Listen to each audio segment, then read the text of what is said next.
Hello, everyone.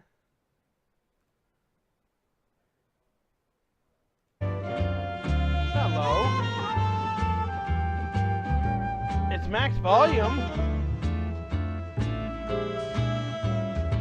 I just turned the music on.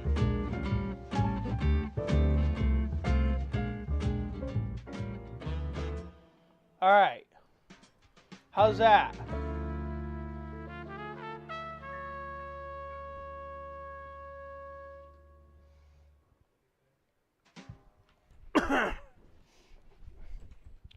See if Di will send me some of her expertise.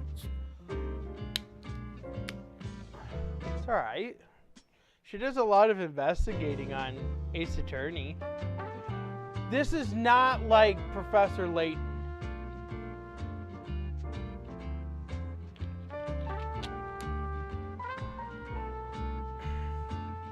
Alright. I like that this BlueStacks has the frame counter, which I have it pretty much cut off.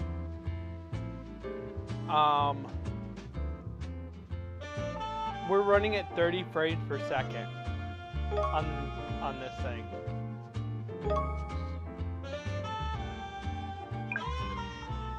Yes. All right.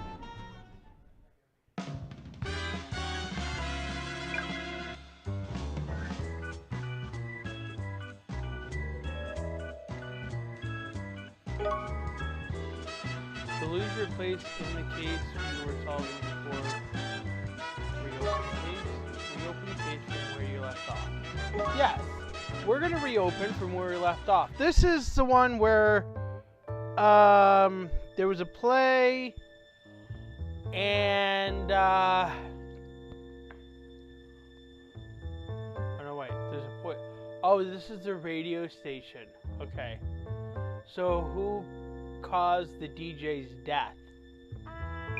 Alright. Did Brewer commit suicide? Or was she murdered? We need to figure out which it was. Right. Well, where do we start then? There are two pieces of evidence that lead to Dredd's murder being pinned on Brewer. Firstly, the song request written in Brewer's handwriting, and secondly, the poison used to kill Dredd. I suggest we start by looking at both of them. Aye, that sounds like a plan. Now I've added the storeroom to the crime scene reconstruction. Just tap the door in the studio to go in. The door in the studio. Okay, sounds simple enough. Yes, so let's get started. We're gonna start the investigation. So, what do I remember? The DJ was poisoned. And now, we have the one who delivered the tea. She's now dead.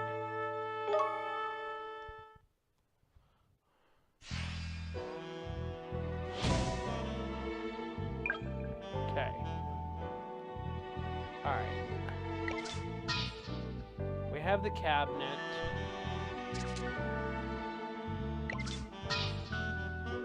Sweets. Song request. The speaker. Storeroom facts.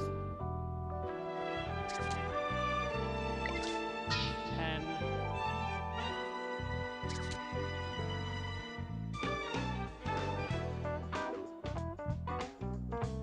Okay. Coffee. Tiny glass shards. Okay, I'm all done. There's no question it's Brewer's handwriting on the song request sheet. And the poison's the same stuff that were used to kill Dredd without a shadow of a doubt. I can't deny it seems pretty likely that she did it to him. It's too soon to draw any conclusions, Lucy. Personally, I find the broken glass container that contained the poison a little curious. That were bothering me too. It looks like it was smashed with some considerable force. Its original shape is beyond recognition. There's no saying what folk will do when there's unrequited love involved, Prof. I dare say there is good reason for it, yes. Anyway, let's see if there isn't any evidence to suggest foul play. Let's have a look.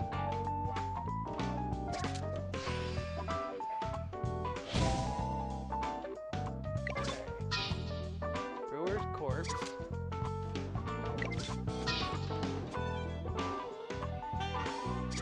Alright. We have coffee.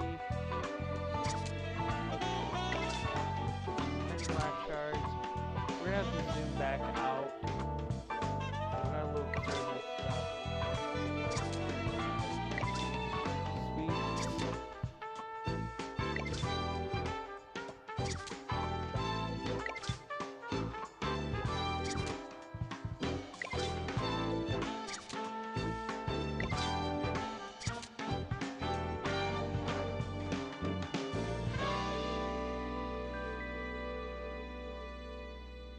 Alright, let's read these. The dead body of Annis Brewer. Cause of death, poisoning. It's exactly the same poison as that found in Dred's blood. There are no signs of external injury. Broken glass with traces of poison. Identified as the same substance that killed both victims. This was the container for the poison before it was smashed. Now, saying that she may have drank it would say that it's possible she drank it, but what's this note? What does the note say? The words Farad's sale are scrawled on the back of the victim's left hand. It's written in non-permanent ink, so must be fairly recent. I'm going to say that. Do you think this note she wrote on her hand might be a clue about something? It's obviously something she'd only just written. I wonder if Farad's sale means.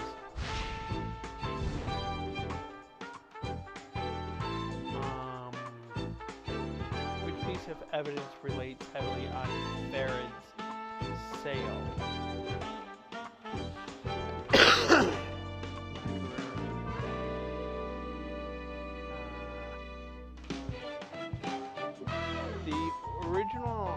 The original of the song request sheet backs the Dread during show. A non-permanent ink was used. The handwriting has been identified as Brewer's.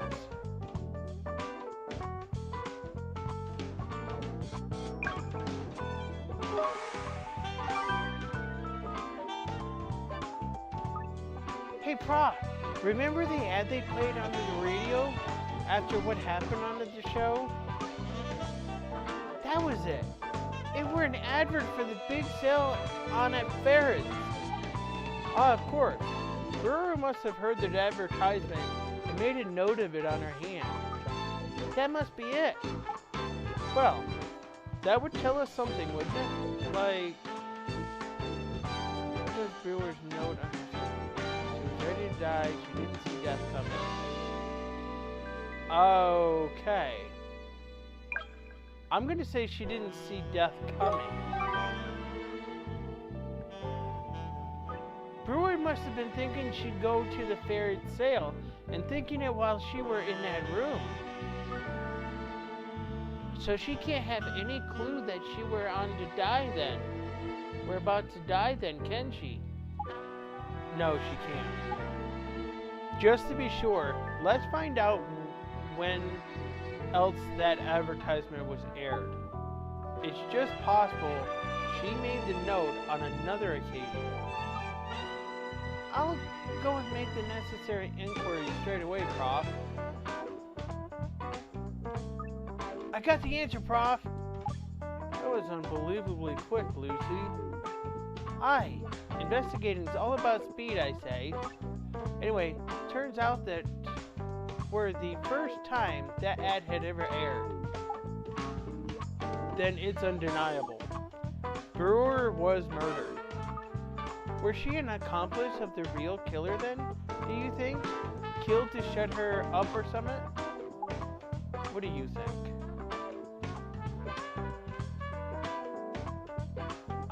No.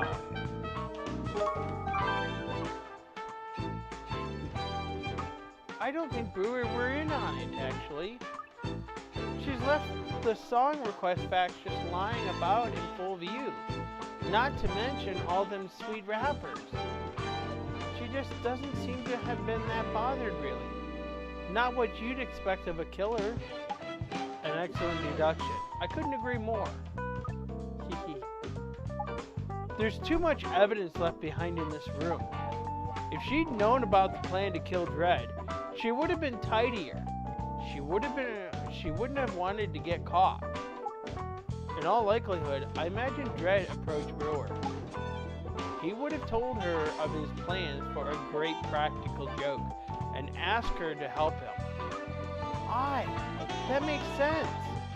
That's why she were totally unfazed after hearing Dredd's collapse and making notes about sales in his shops. Exactly. So the real killer used Brewer without her even knowing about it to kill her absolute idol of all people. Yes, a contemptible trick indeed, even for a murderer. So who were it then? Who's behind all this? I believe I know who it was. Do you?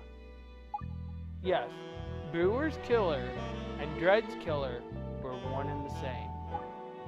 I expected you've also figured it out by now, haven't you, Lucy? So who is the real culprit in this case?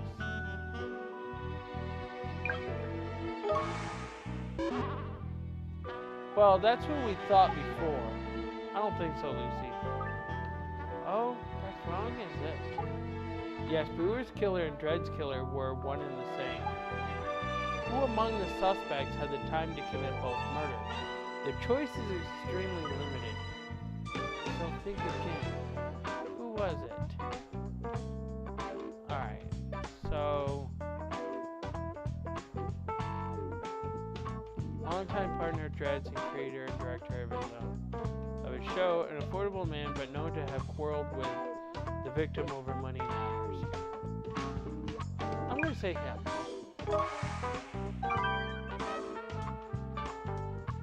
It must have been the director, Mike DeBonaire. He's the only one who could have been in the right place at the right time for both murders. I agree. After Dredd's feigned death, Holliday and Smith were together the entire time. Mann, the sound man, called for help from other members of staff to contact the emergency services. The only suspect who was on their own as events were unfolding is DeBonaire. So I were him then, without any question. Right, I'll go and get someone to bring him in.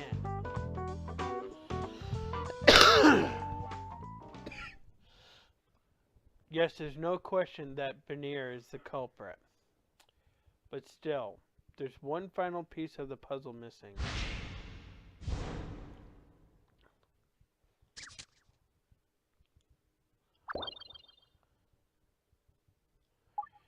There's no question now that DeBonaire is responsible for the death of Dredd and Brewer. Let's get him. Alright.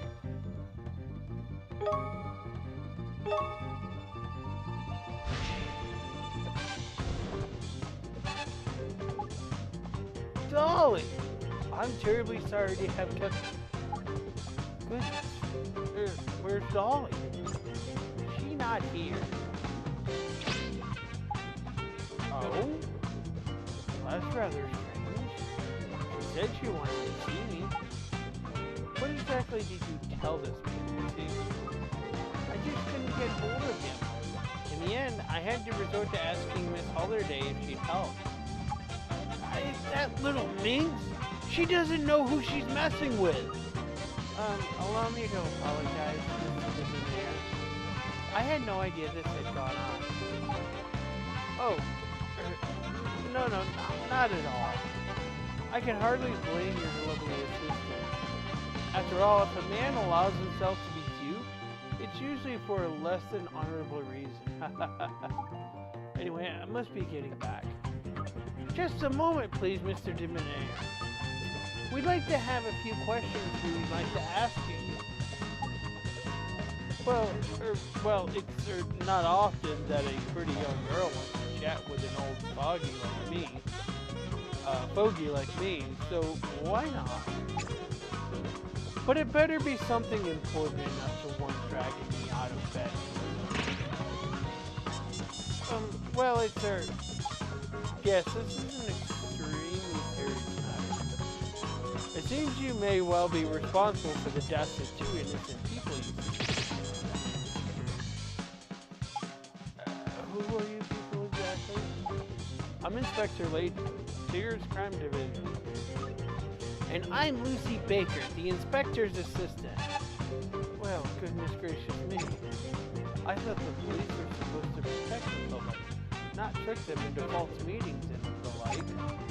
And falsely accusing them of murder too, dear. No formal accusations have been made. However, the evidence we have strongly suggested that you are guilty. So you always meet the suspect at the start of the case? I see. Well, it sounds rather like I'm going to lose. Bed will have to wait. Good. It's really in your best interest to cooperate with us. If only to prove your own innocence. That sounds rather like some kind of cruel joke. You don't see us laughing, do you, Mr. Debonair? Very well, Inspector. Layman, was it? Layton. My apologies. Anyway, before I consent to helping you with your investigation, I have a couple of questions of my own. Why, this is super easy. Really? Go ahead. This is what an officer involved in the investigation told me earlier on. He said it was the tea girl who poisoned White, and she committed suicide immediately afterwards. Are you saying that's not the case? That this officer was mistaken? Yes.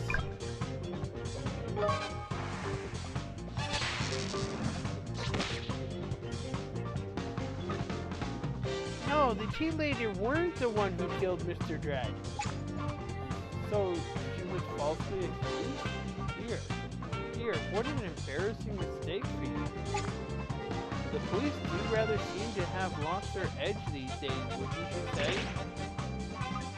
We always get to the truth in the end, don't you worry. Of course.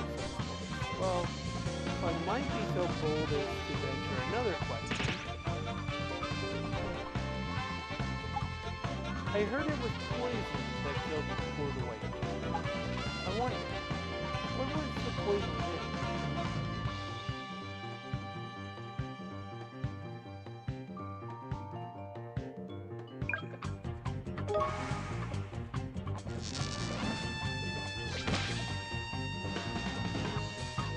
Mr. Dredd was killed by a lethal poison that was put in his tea. That's what I heard. And remind me, if you will, who was it that brought White the tea? I'm terribly forgetful these days.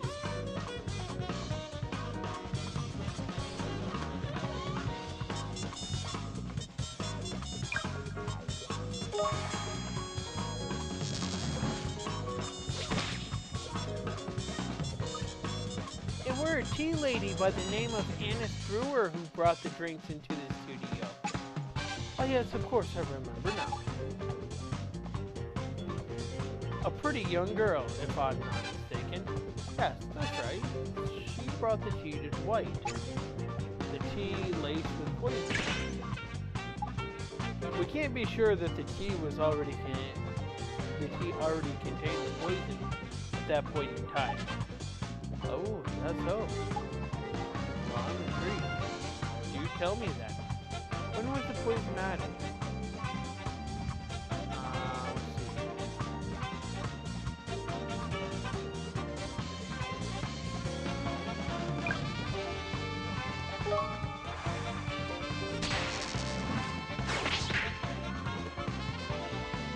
That's not right, Lucy. Gather your thoughts and answer the question again. Okay, Bob, sorry.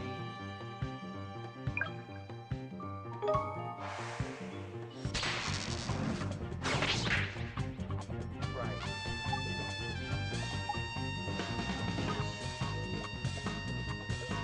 Now, if level 5 actually re-releases, they need to add a punishment system in this. Or a failure system in this, because I understand this being a mobile game where you can have so many mistakes, but I think for the re-release they need to add a failure system into it.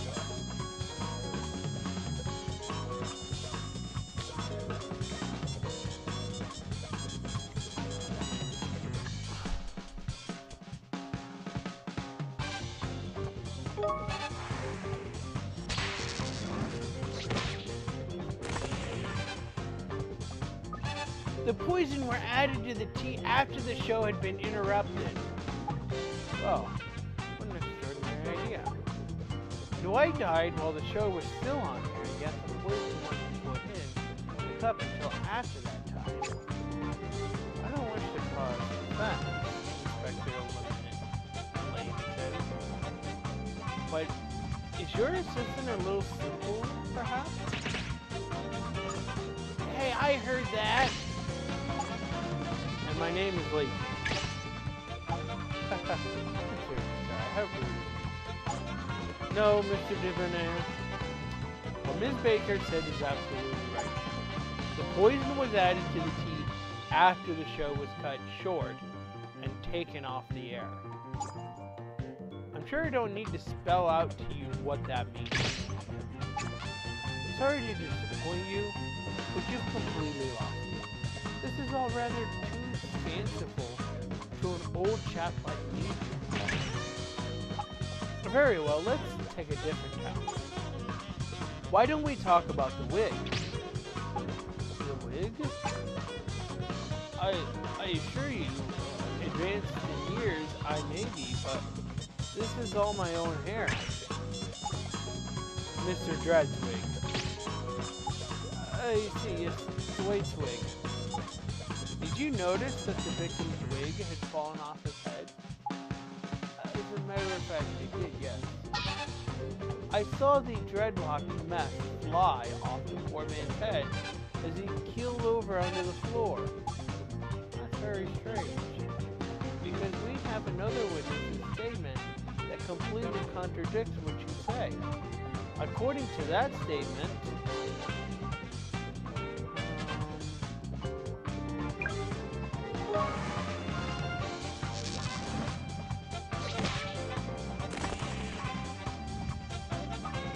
when Mr. Dread collapsed during the show, his wig were definitely still on his head.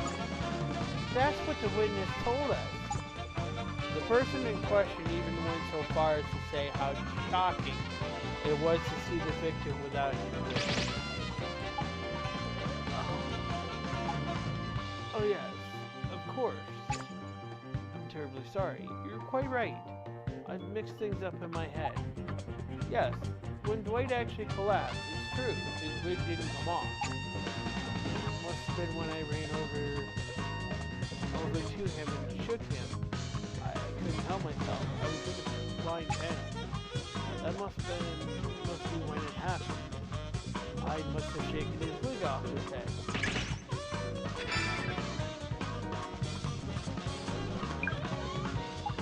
I see.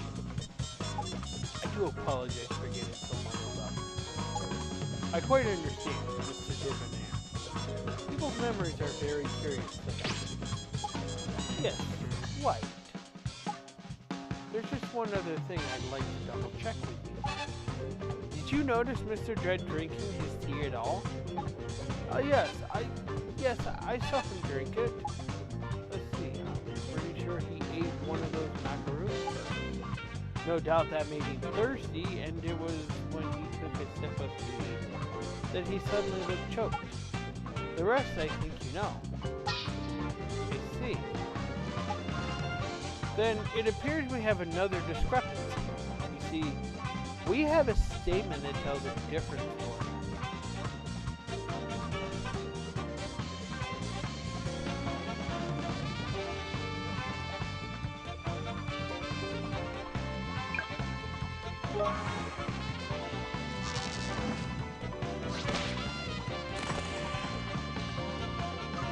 According to Miss Holliday, Mr. Dread never touched his tea. Know what I mean? That little minx again?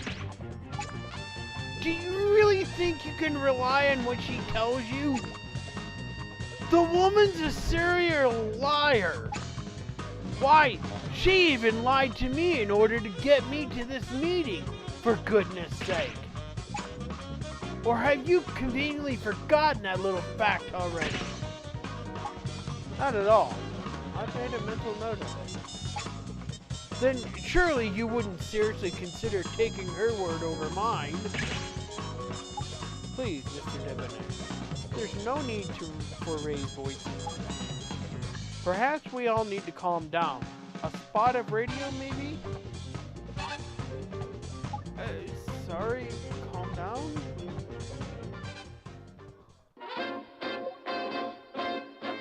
Dwight, we've got a very special guest in the studio today, people. It's the drop-dead gorgeous Ms. Dolly Hollerdale. Dwight, it's terrific to be on the show. Here, I brought you something. They're ever so tasty. Wow, thanks, Dolly. That sounds like a fax coming in already. So, our first request this morning is from her Ms. Angela Death? I'll be the death of you. Whoa, sounds like someone wants to turn DJ Dwight Dread into DJ Dwight Dead. Don't you go dying on me, Dwight. I'd never live it down. Well, I'm about to sign off for the last time ever. Allow me to try one of your mouth-watering offerings first. Hee hee.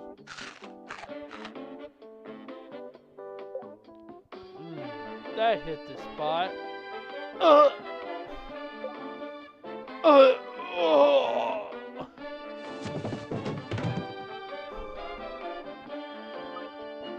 Oi, what's going on?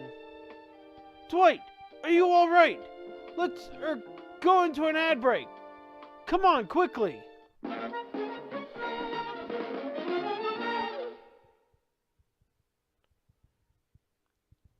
The Grand Fair sale is now on. No store has more or less. So get down to Daysbridge today. This is a recording of the show. Is this your idea of a joke? Dwight and I worked together for a great many years, you know. Do you think I enjoy listening to my partner? No. My friend? Suffering over and over again? I'm very sorry if this causes you any distress. However, this recording actually proves Ms. Holliday's statement is true. I don't understand. You see, would you care to explain? Let's see.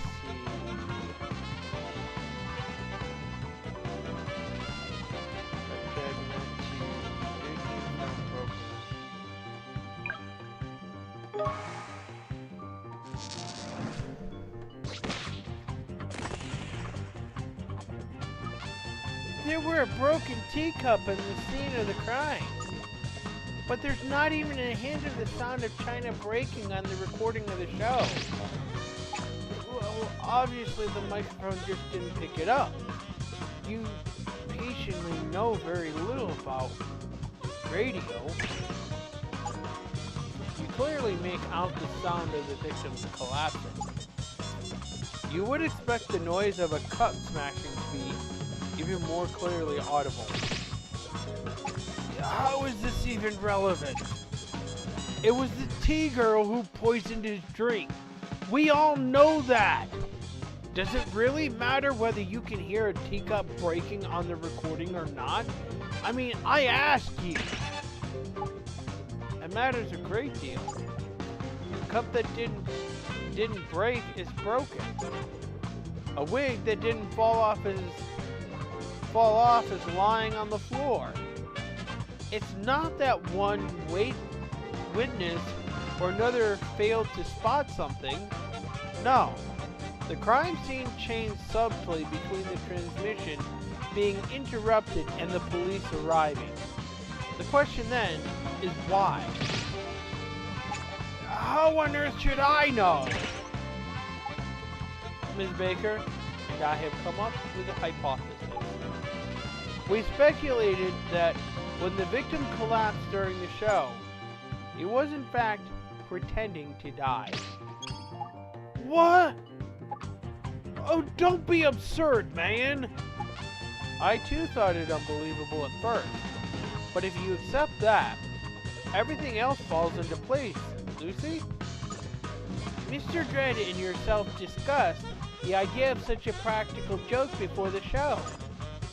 You'd probably fixed on him drinking some tea and then starting his whole "oh no, I'm dying" bit. And when it came to the live show, Mr. Dredd improvised a few changes.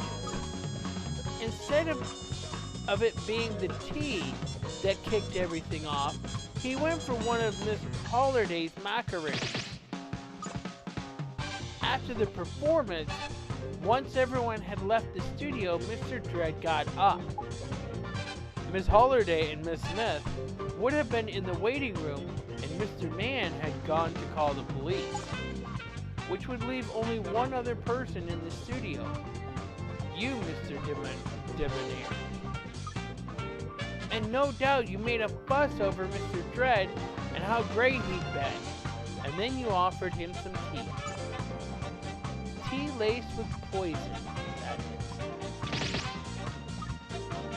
The poison hit him that bad, he dropped the teacup and smashed onto the floor.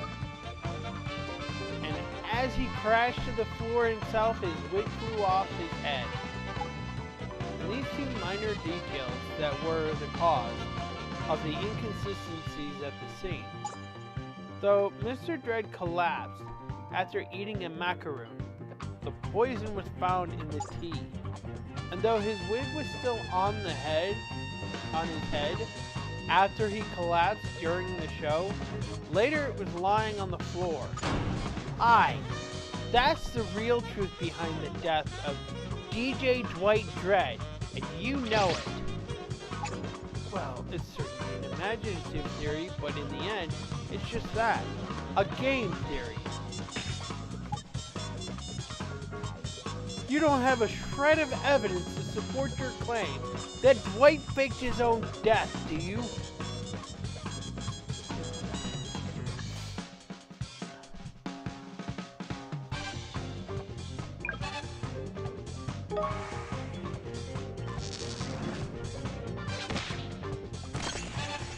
That was actually easy. Mr. Dredd's hanky is proof of it. Good grief, what is that tasteless bit of rag? We found this hanky with a handwritten note on it. Well, what does it say? Well, surprise. It were this hanky that Mr. Dredd were planning to show to let everyone know they'd been tricked. That's the only logical explanation for the cryptic message he wrote on it. It would seem you knew nothing about this handkerchief. Yet it was you who proposed the whole idea of the practical joke to the victim in the first place, no? Rubbish. I don't know anything about it. It must have been that T girl who tricked White into the idea of a foolish schoolboy prank. She's the one you want. You saw the fax she sent, didn't you? The one with the death threat? Good golly! You even found a perfume bottle full of poison next to her, didn't you? Your chats had it right the first time. They already identified that girl as the killer. You're wasting my time. I'm afraid that was a mistake. She were dragged into this by you. You asked her to help pull off this so-called practical joke. Absolutely not! She tricked Dwight, murdered him, and then killed herself. End of story. She didn't kill herself. We have evidence to prove it.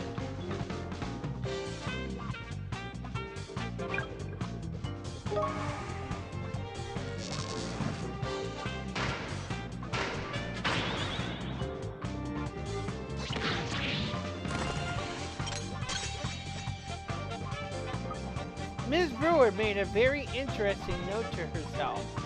Allow me to read it to you. Farad's sale, it says. Well, arrest me now. What damning evidence indeed. Good. I think you understood the significance of this note. It refers to an advert that was aired for the very first time, straight after the show was interrupted. The note tells us two things. Firstly, Ms. Brewer knew from the outset that Mr. Dread was going to collapse as part of the show. She were a huge fan of his, so if she really thought he'd collapse, she'd have never bothered with the ad. And secondly, she intended to visit Farad's on the way home and have a look at the sale. She'd hardly have bothered making a note of a sale if she were about to do it herself in. So you see, we can be fairly confident that Ms. Brewer had no intention of committing suicide. Well, that's all very interesting, but let's not forget the woman was a killer. You can't hope to understand how such a person thinks, surely. And if she hadn't killed Dwight, why did she send the death threat veiled as a song request? The fact you're referring to was another suggestion of yours, was it not? I can hear it now. What you have said to the poor lass. Dwight wants to stage an amazing practical joke on the show. He could really do with your help. You knew she were a huge fan of Mr. Dread and his show. Of course she were going to agree. She'd have been that chuffed that you asked her. I bet she wrote that bogus death threat request gladly, didn't she? I haven't the first idea what you're talking about. After the show, you waited for your chance to slip off the storeroom where Ms. Brewer was waiting. Just like you did with Mr. Dread. You congratulated her on a job well done and offered her a cup of tea. The poor lass had no idea. I bet she were on cloud 9 thinking she'd done something to help her idol. And she sipped the deadly poison. That's the truth of the matter, isn't it, Mr. Debonair?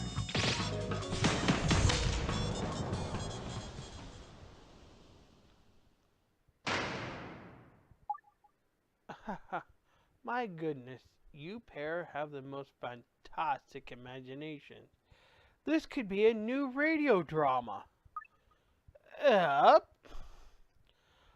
come you're still here? We smashed your alibis one by one.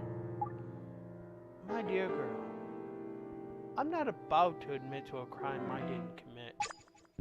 After all, this whole scenario you've painted is utter fabrication. No, it is not. We backed up everything we've said with hard evidence. No doubt. I suspect, in all likelihood, I've listened patiently to your conjecture for long enough. Now you listen to me. There's abundant and clear evidence that the T-girl killed herself. To start with, there's the handwritten request sheet. However, you look at it, that request was a blatant death threat. It makes her intentions crystal clear. Next, there's the perfume bottle full of poison. The same poison, I hasten to add, that was used to kill Dwight. She was found with that lethal substance in her possession. And if that isn't damning enough, she used the very same poison to kill herself. Finally, there's the fact that the girl was a die-hard fan of Dwight's.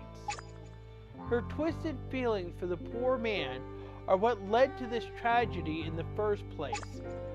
Faced with 3 irrefutable pieces of hard evidence like this, can you honestly suspect anyone else? I have a problem with your scenario saying that there is a perfume bottle. We never found a perfume bottle.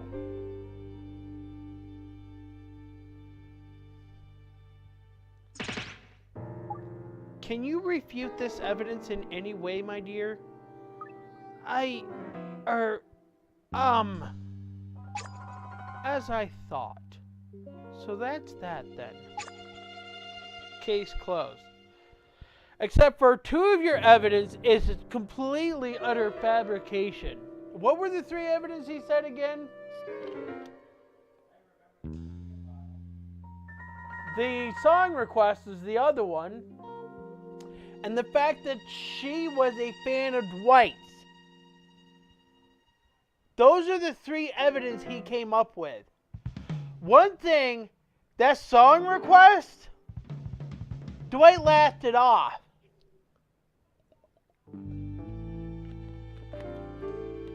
And if you go with their scenario that this was a planned prank, that adds to that. And it also adds to the fact that she is a fan of Dwight's, that she would actually help him out with it. What is missing? The perfume bottle. Where's the perfume bottle? That perfume bottle has not been found. And nobody knows what that broken glass looks like because it was smashed. But yet he's the only one saying that it was a perfume bottle.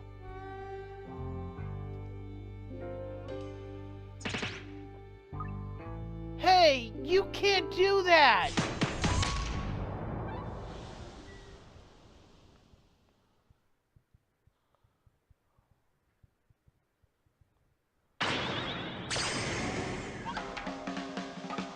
Hey?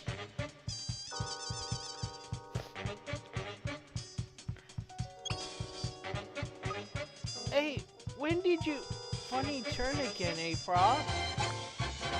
Dear me. You're still here? This is our office! Goodness. Mr. Clayton, you seem a little disturbed.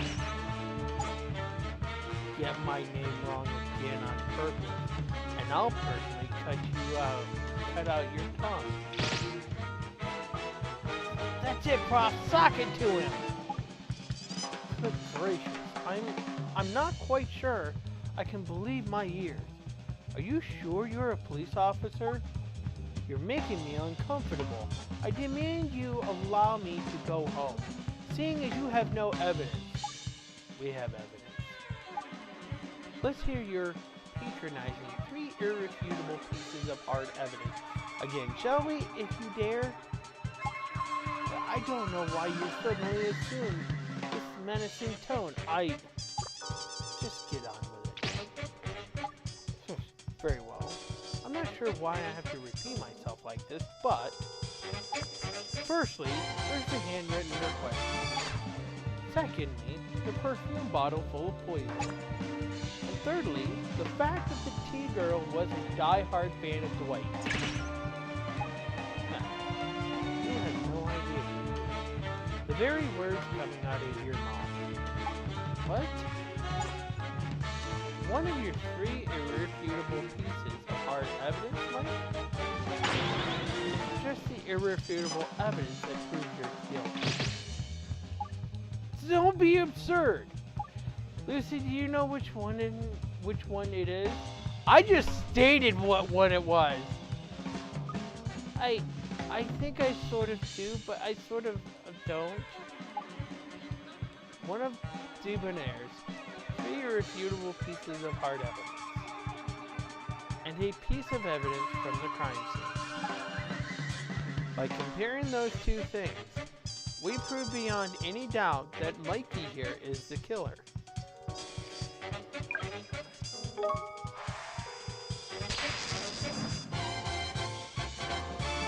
of evidence.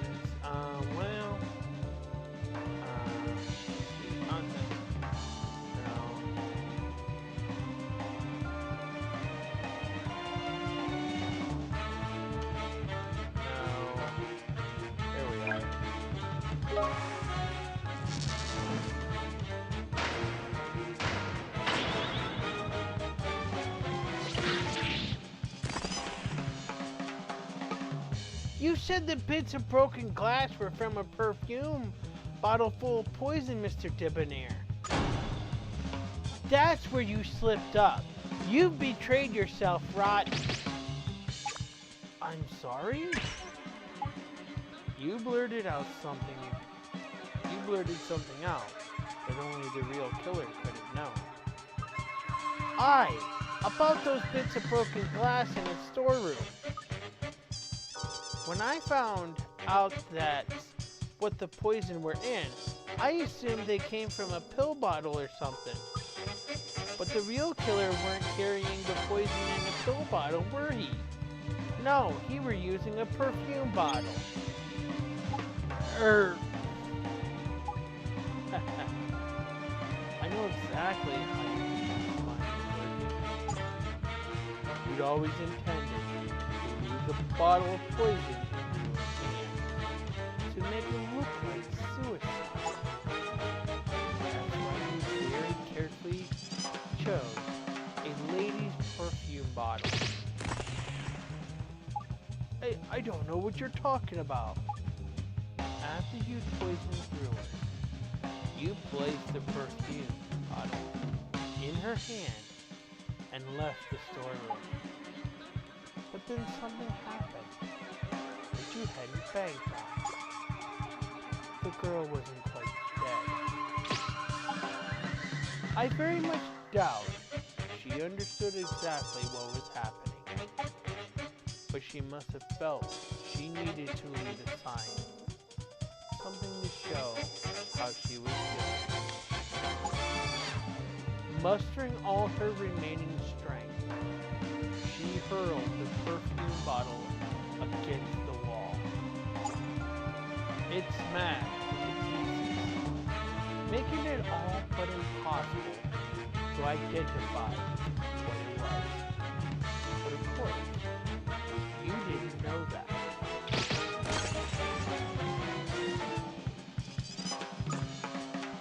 No way anyone could tell what sort of container those bits of glass made before they smashed. Even forensics are still hard at work piecing them all back together. Only one person could possibly know what shape they were originally. And that's the one who put the poison in it in the first place, the killer. Oh dear me. What a silly mistake. It seems I must have said the wrong thing. You said the wrong thing? You repeated it no less than 3 times. And yet, you'd like to claim you said the wrong thing. Then you heard me wrong. Yes, that's right. I never said any such thing. Oh, know when to give up, for pity's sake. That's how you want to play. Let's listen to something. What? She's the one you want. You saw the fax she sent, didn't you? The one with the death threat? Good golly. You even found a perfume bottle full of poison next to her, didn't you? That was the first time. But how did you... I played you a recording of Dread's last show, if you remember. Seems I must have accidentally knocked record when I didn't. Oh, you little devil prop. Fantastic. I knew we didn't have enough evidence to pin it on. That's why I got you to come here.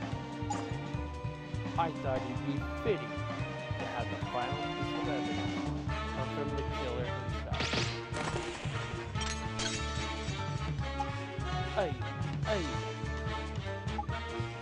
To start with, there's the handwritten request sheet. However you look at it, the request was a blatant death threat. It makes her intentions crystal clear. Next, there's the perfume bottle full of poison. That was the second time. Would you like to hear the third? No. You win! Hey, you've given up at last. So soon? How dull. I was hoping to tighten the screws, and you much more than that. What a disappointment you are. Prof, you're back! Yes, sorry about that, Lucy. No, don't apologize. I'm getting quite used to it now. And anyways, it weren't so bad this time. You snapped out of it without too much trouble. In fact, I'm a little worried it were a bit too easy. Mr. Debonair, there's one more thing I'd like to ask you. What? You haven't once called the tea lady by her name in all the time we've been talking. What of it? Do you not even know the name of the woman you murdered? Of course I do. It was Charlotte, wasn't it? No, it's flaming well word. You really are scum, aren't you? The lady's name was Annis Brewer. The lady who smashed the bottle you put in her hand, ensuring you take the rap for her crimes. I'll remember this, Layton. Lucy? Yes, Prof? Take Mr. Debonair to a holding cell, will you? Mike Debonair, I'm arresting you for multiple counts of murder. Debonair, not Debonair.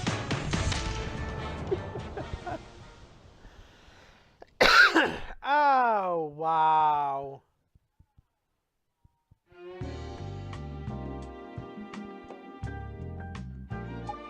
Inspector.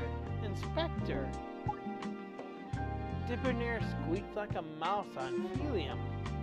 The bunny spewed his guts out till he was empty inside. Enough of that. You're making me feel queasy. Don't you want to know what the punk's motive was? Do I ever? Debonair's been doing the Chinese squeeze on the radio station accounts. Creaming off profits. Oh? Yep, but Dredd found out about it. He started ringing Debonair for cash like a wet towel. So Debonair bumped him off?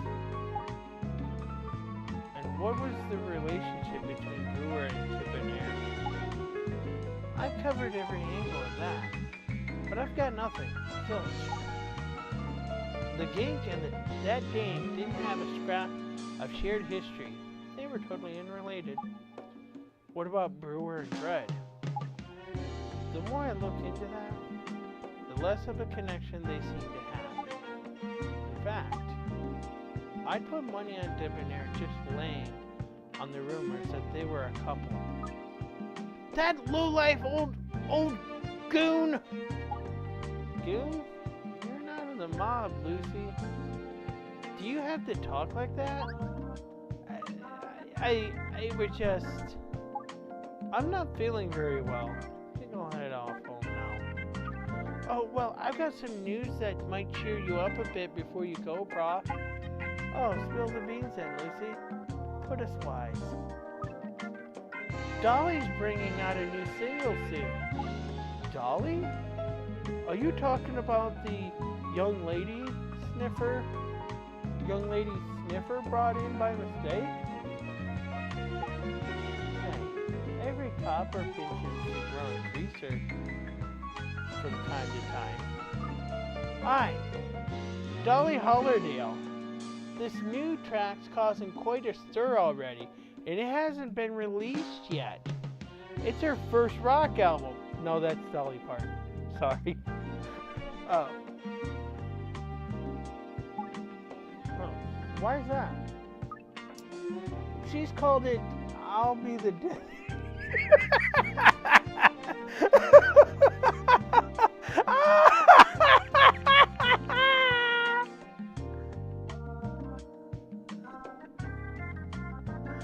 Wow.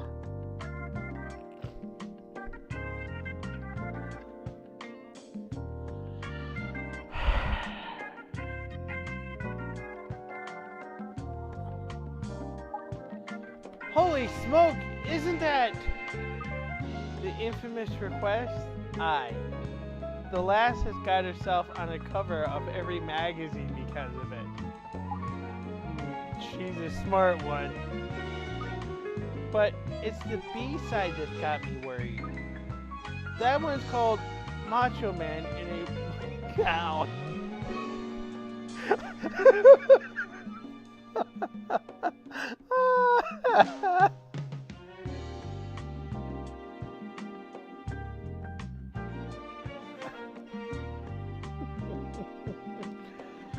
Oh.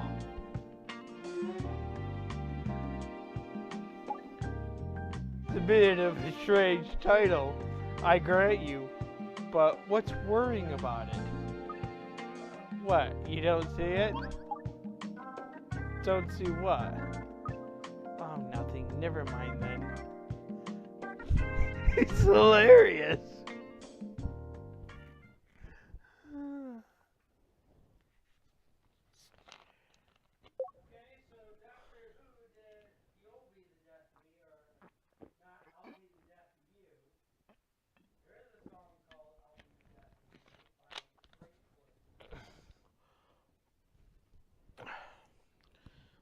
You hear, Sniffer?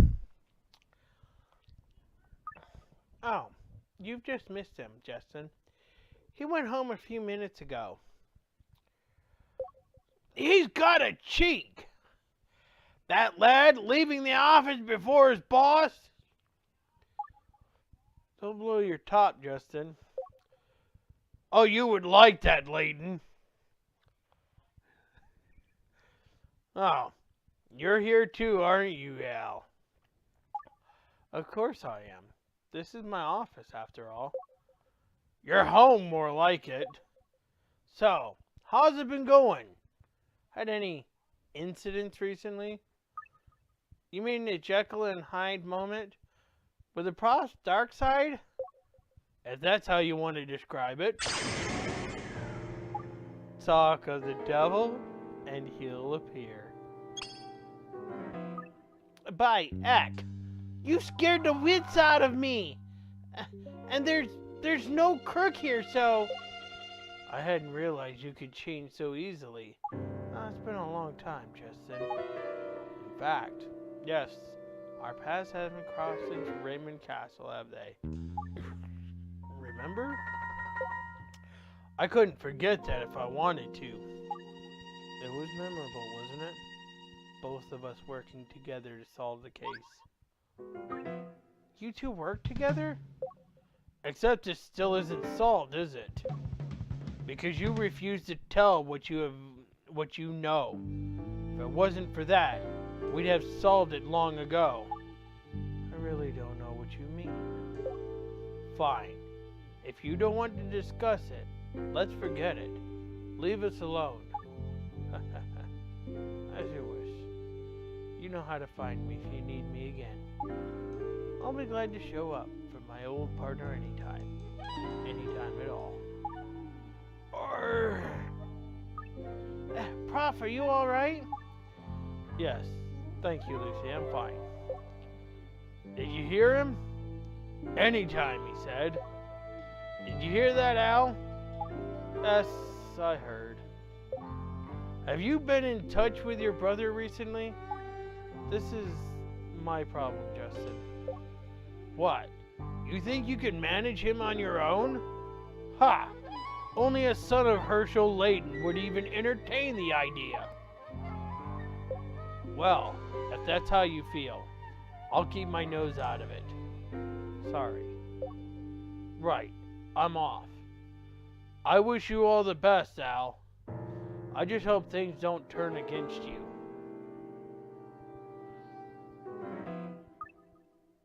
Excuse me, but what's all this? You needn't concern yourself with it at the moment, Lucy. But it's bothering me. It's also intriguing. You'll find out sometime, whether you want to or not. Assuming, of course, that you stay on as my assistant. And I hope that you do.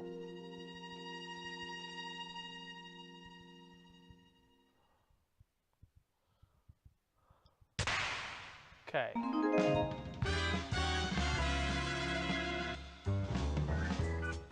There are only 9 cases.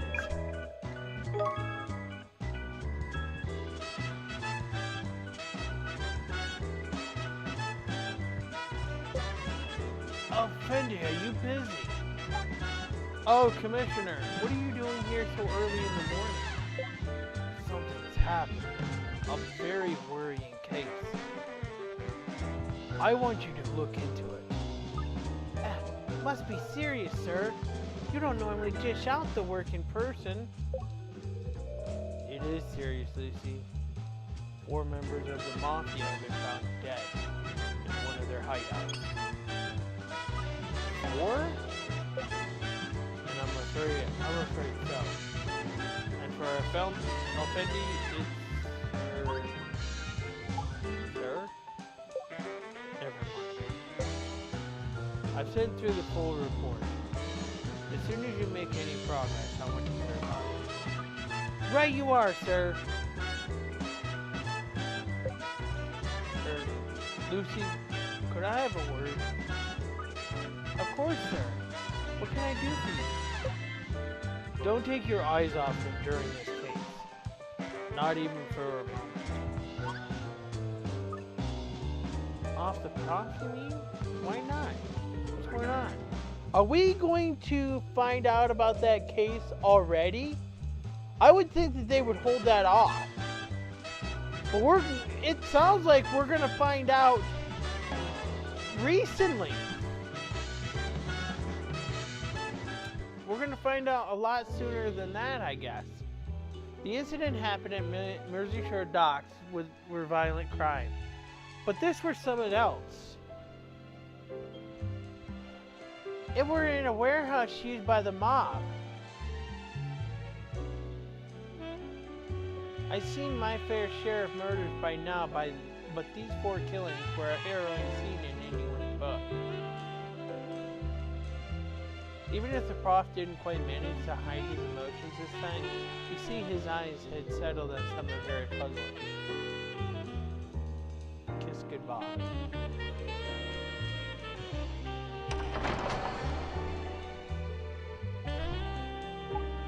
Extraordinary. After all this time. What is it, Prof? Oh, sorry, Lucy. Never mind.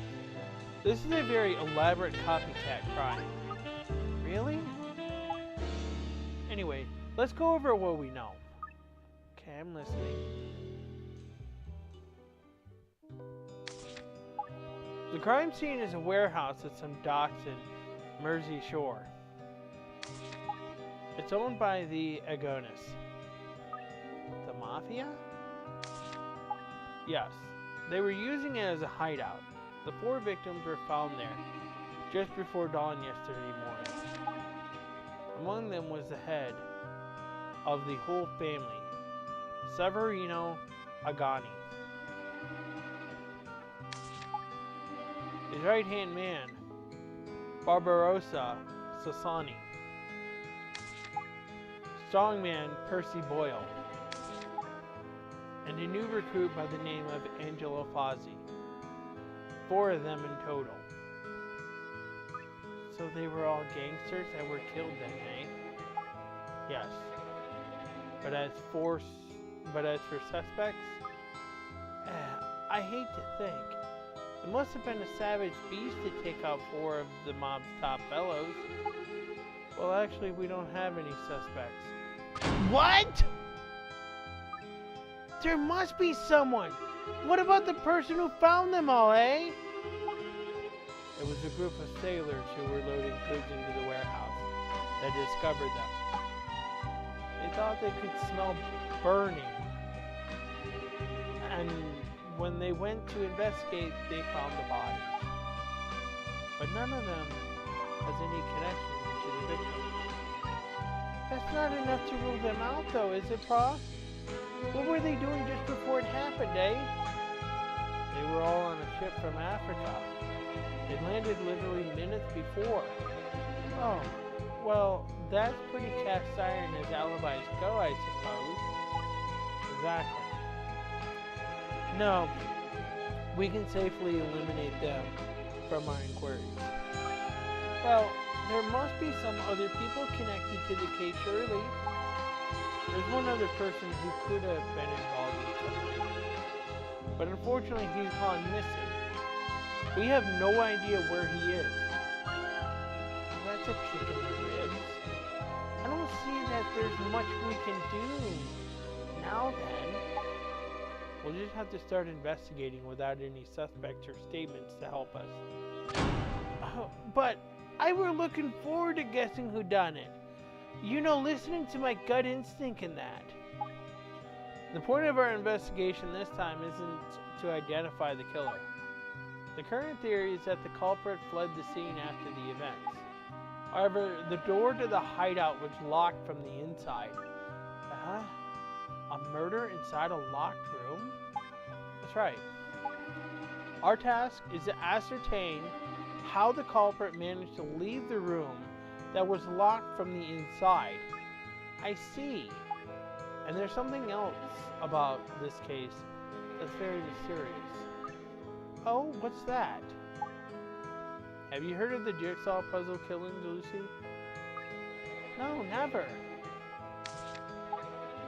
It's an internal name we have for a series of killings where a jigsaw puzzle piece was left at every scene. Serial killings that took place 4 years ago. The culprit claimed 26 lives in 1 year. 26? That's huge! How come I've heard not about it? We kept it under wraps to avoid the press getting hold of it. I'm not surprised you know nothing about it. A media blackout, eh? What were the point of that then? I should think the fastest way for you to understand that is to look at the crime scene in this case. It's a melody of copycat murders, each based on one of the jigsaw puzzle killings from 4 years ago. So there's a common thread to them all. I just hope this has nothing to do with forebodium.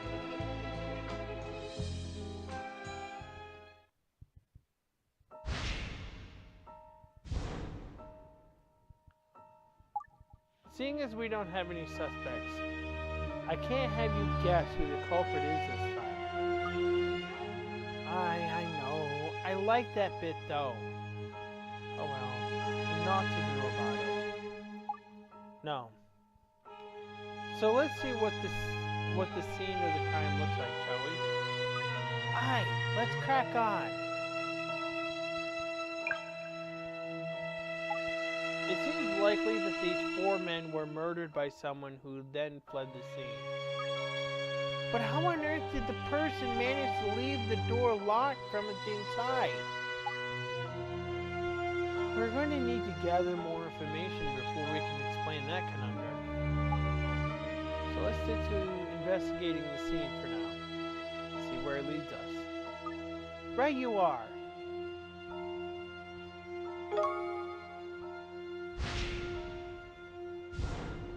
Okay.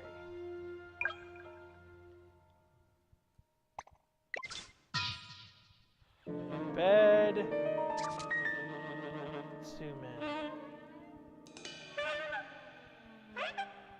Okay, we're done there. Refrigerator. Huh. Posse's corpse. Ah! Another body! Yes. Bayak Prof does not ever take you by surprise. Not when it's written in the case notes, no. Well, you could have told me. That were a dirty trick, that were. That's what comes of failing to read the notes yourself, Lucy. Oops.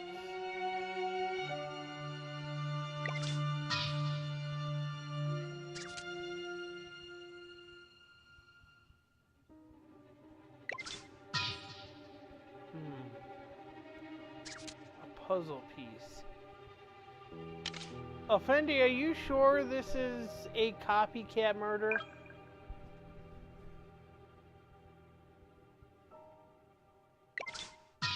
There's another puzzle piece.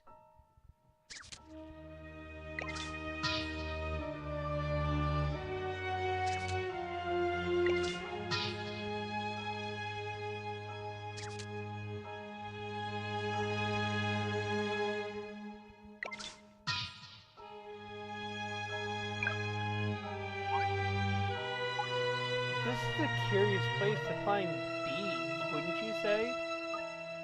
There's a small hole in them, look. Probably from a necklace, I'd say. Very good, Lucy. I doubt there are many women who wouldn't have thought of that, Prof.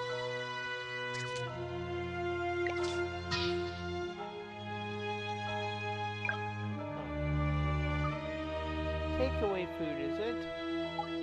That's right. Seems the gang had just ordered their lunch before the incident occurred. Well, someone must have delivered it then, mustn't they? Of course. So, why haven't we got a statement from whoever that was? Because we can't find him. The delivery boy is the one I told you about before. The only other possible person involved in this case. Alright, the missing witness. That's the one. But everyone's been assigned to the task of tracking him down. As soon as they find him, they'll let us question him, I should think. Assuming they do find him, missing folk have a nasty habit of turning up dead in my experience.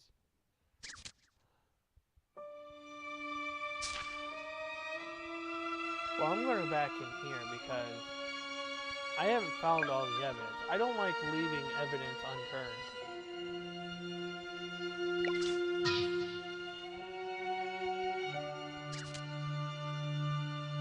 Okay. Wait a minute.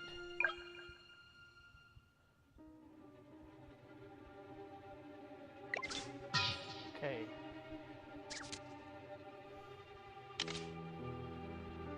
I'm surprised I haven't been given a time limit. Okay, that's on the receipt.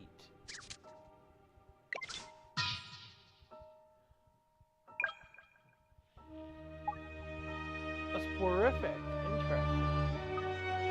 So, the killer got them all drowsy before pumping them off, eh? This could be an important point, Lucy. We must make sure we follow up on it.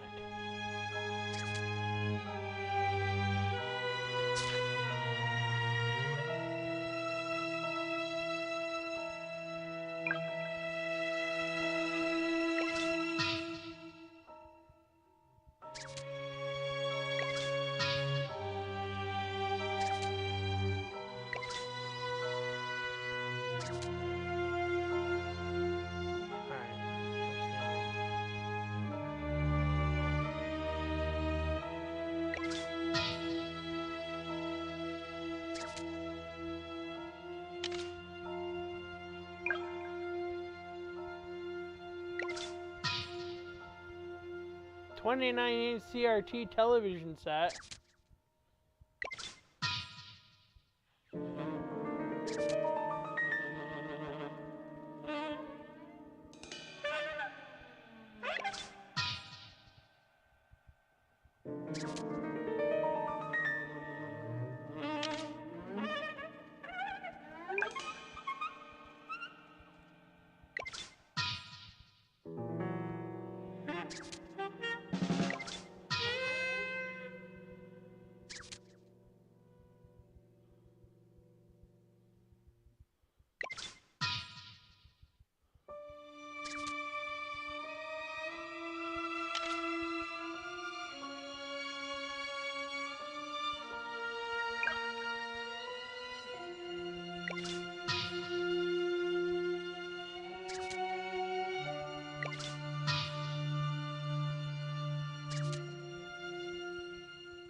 Contents remain undisturbed.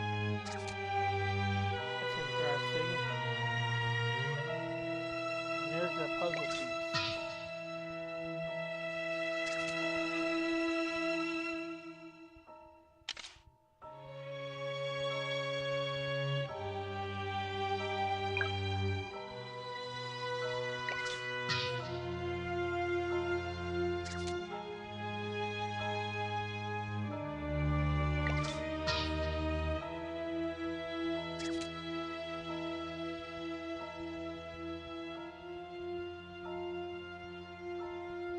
Pictures of women.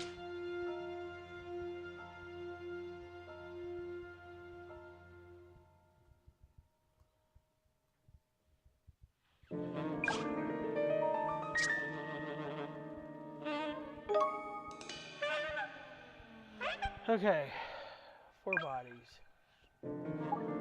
There are 4 dead bodies on the scene. Let's examine each in turn. As we go, I'll fill you in on the equivalent case from 4 years ago.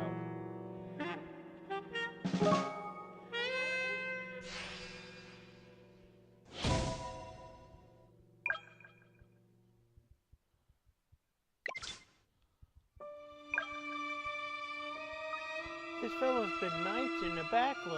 Look. Yes, and it seems the blade was laced with poison. I'm fairly sure this is mimicking the Barbane street stabbing. I've not heard of the Barbane street stabbing before, Prof. What happened there then? A woman's body was found on a quiet street one night. She'd been stabbed in the back with a poisoned knife. Just like this fellow. Yes. And on the victim's back was a single piece of a jigsaw puzzle. That's why they are called the jigsaw puzzle killings, eh? Precisely. In fact, that case was the first one. The start of so many. Anyway, that's all you need to know right now about that case. Let's continue with our investigation here.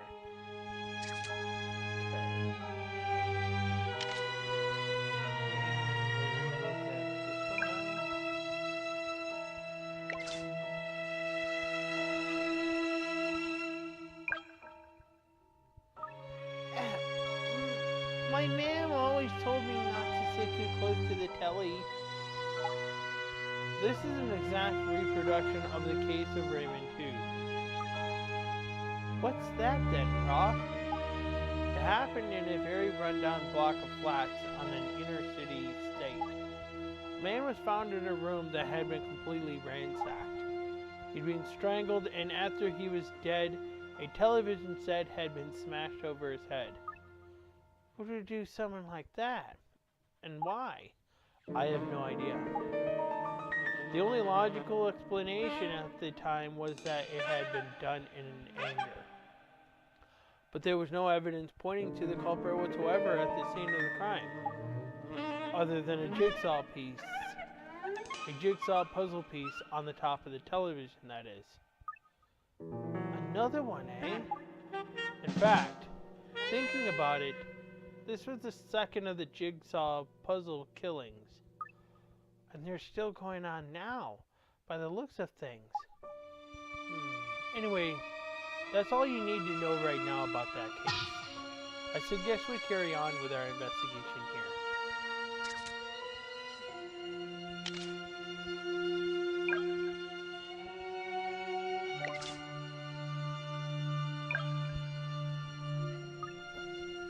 This is Fosse's body, eh?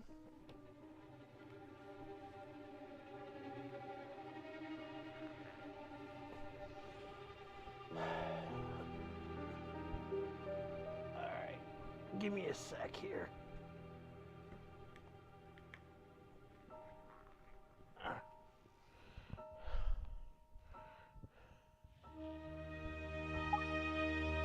Here we have a copycat of the Stephen Abitur murder by the look of it.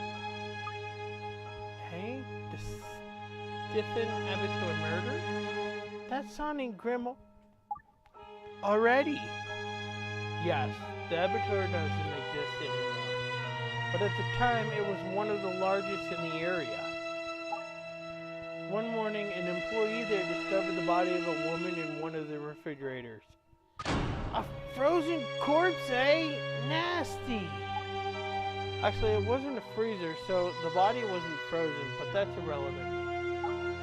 The victim had been strangled and then deliberately moved into the refrigerator, and a single jigsaw puzzle piece had been placed on the top of her head. It's like the killer were making it into some sort of game. Very disturbing. That was a third of the jigsaw puzzle killing. Anyway, now I filled you in on that. Let's go back to the case at hand.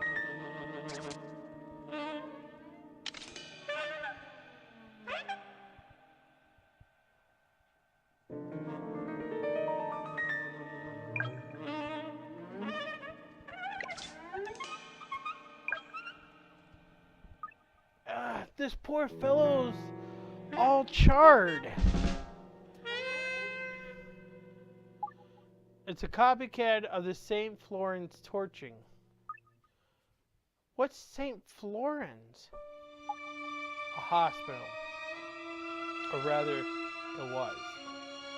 When the murder happened, it had already been decommissioned. They found a charred corpse in the disused building. The post-mortem revealed the victim had been doused in petrol and set alight while he was still alive. Arrgh. Near the charred corpse, they found a single jigsaw piece. Investigation showed that the culprit almost certainly watched the victim burn to death. Are you alright, Lucy? I just can't fathom how anyone could do something like that. Something so morbid. No, neither can I. Although there is perhaps a part of me that can. Eh? Never mind. That was the fourth of the jigsaw puzzle killing. So, now I've filled you in on that. Let's get back to our investigations here, shall we? Aye, let's. So, that's all the victims' bodies examined. I can't believe all these gruesome murders have been going on with the public knowing naught about it.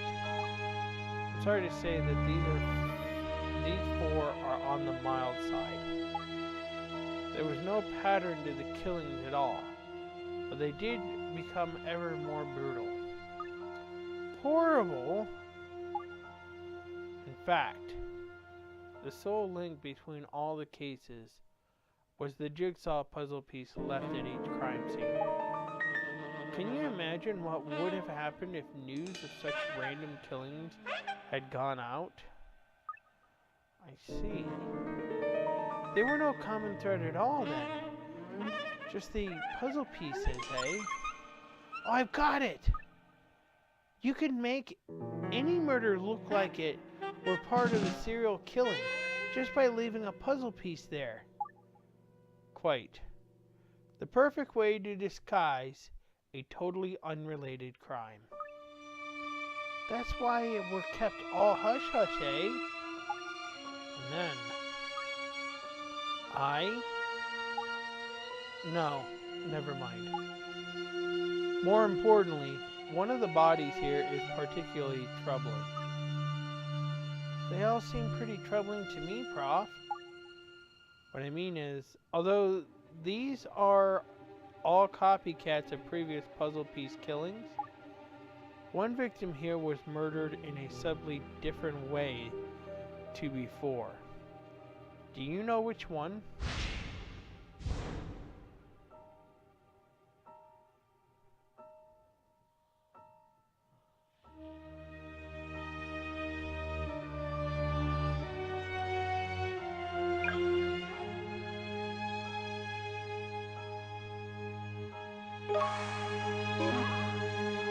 No? No, that's not it. But one of these killings didn't happen exactly the same way as the original.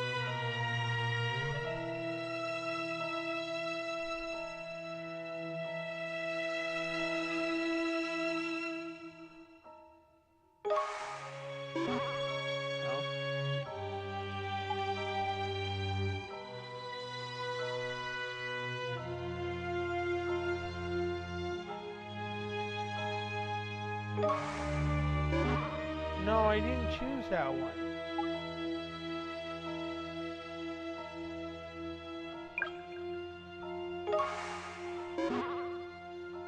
So it must be the other one then.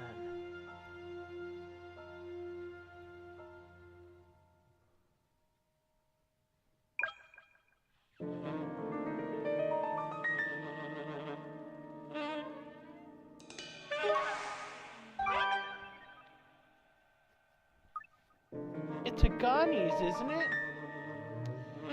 There's a clear difference between his murder and the St. Florent ones.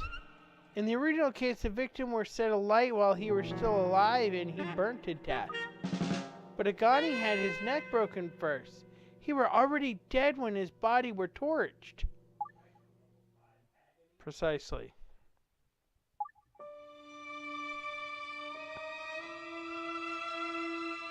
So the question is, why did the killer single out Agani?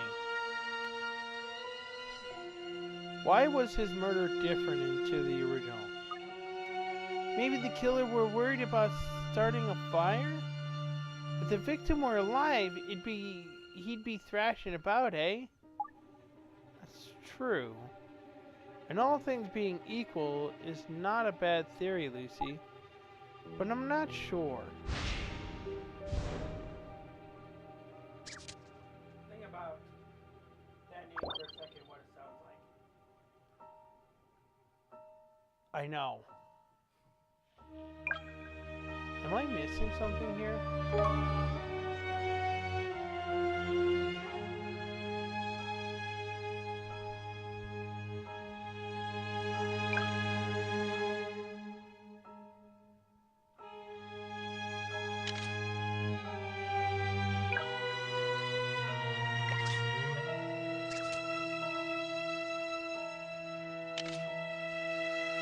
That one got a check mark.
marks on everything.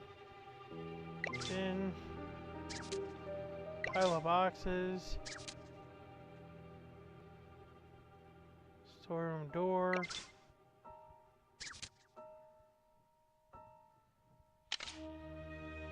There's a check mark on that.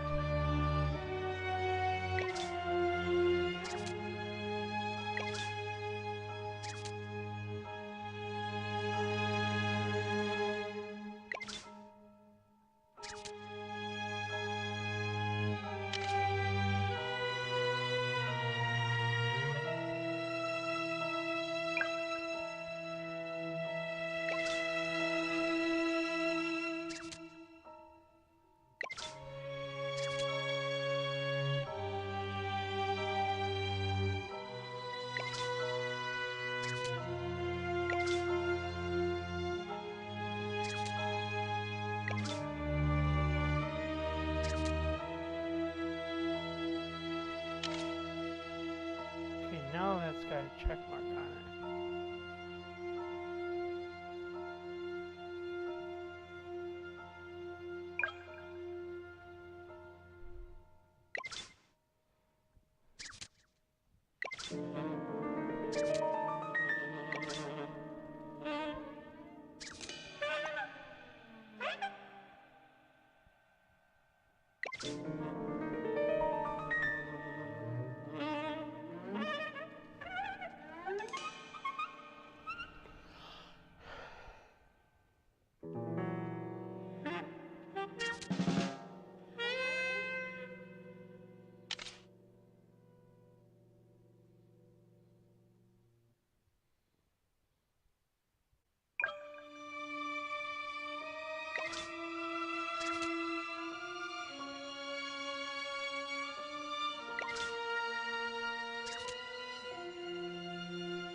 Okay.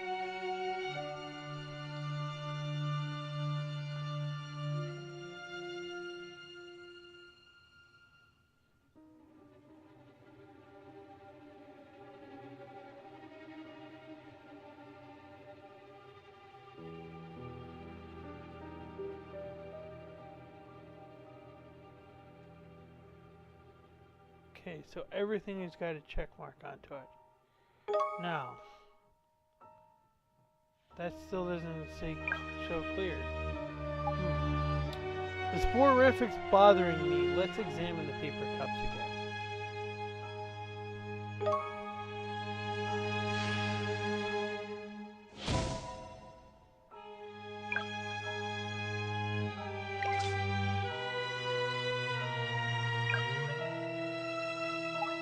A sporific. Interesting. So the killer got them all drowsy before bumping them off, eh? But it would appear one of the victims hadn't taken any, wouldn't it?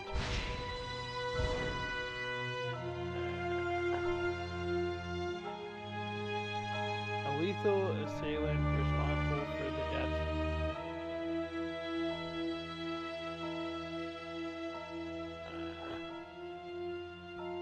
Hold on.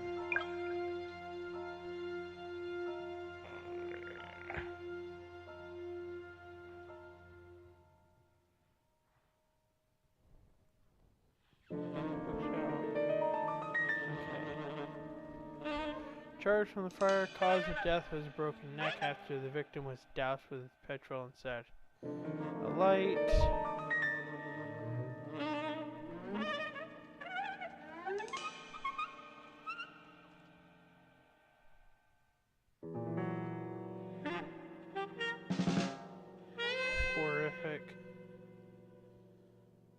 Sporific.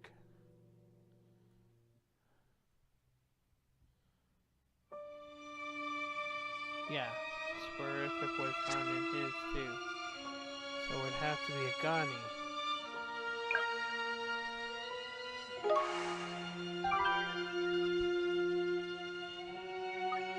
They never found any sleeping medication in a Ghani. Yes. So why would the crime's family headman be the only one of the victims not to have any? The plot thickens.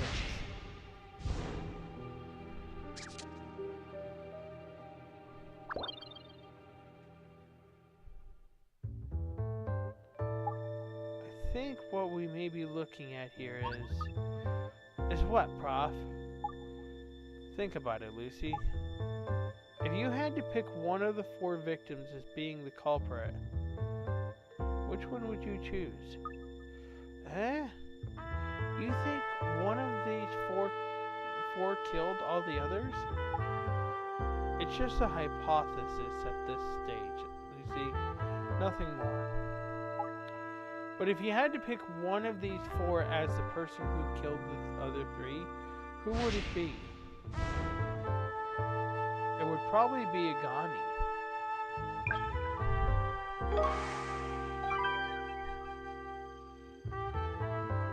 Well, I suppose if I had to pick one, I'd go for old Agani. My thoughts exactly. And why?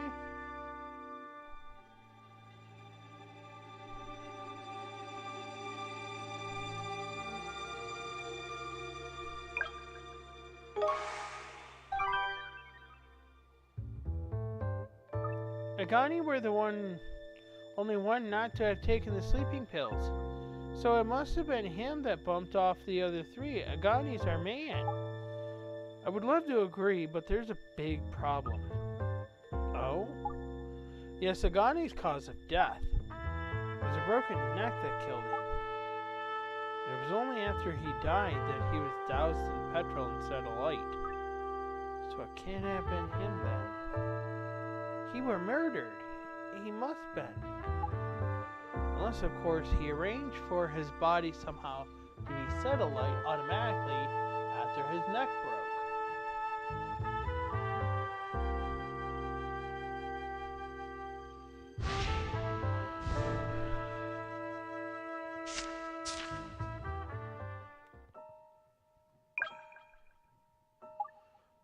Somebody delivered a takeaway to the warehouse just before the incident took place.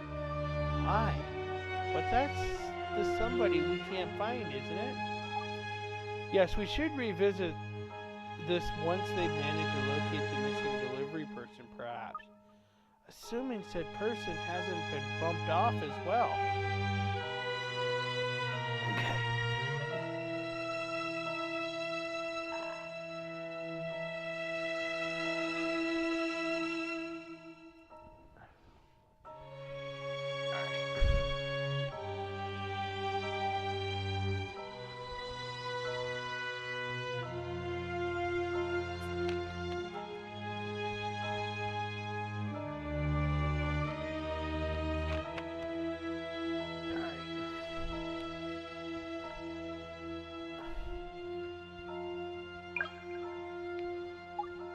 It's quite possible that Agani drugged the other 3 and slew them before killing himself.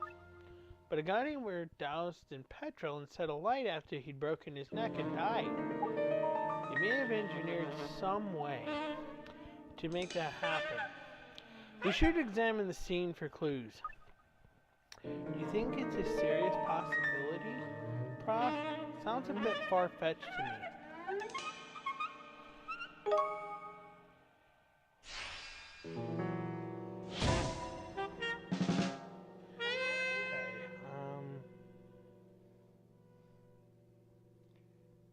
Should look. No. Can't click on it from here.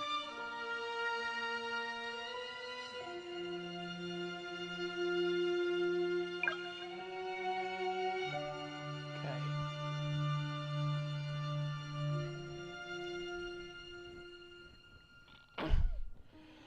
The only thing that would suggest a possible suicide would be this.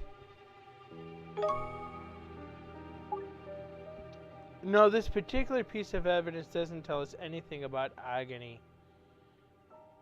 Agani might have killed himself. Okay. So it would not be in this office setting.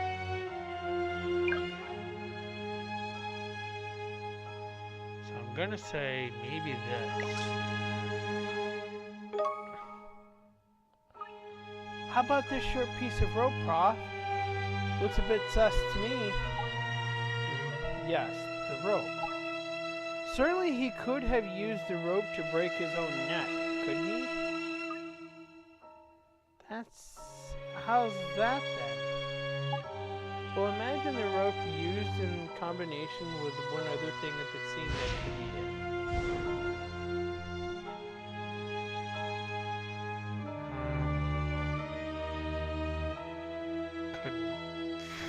Maybe it's the desk.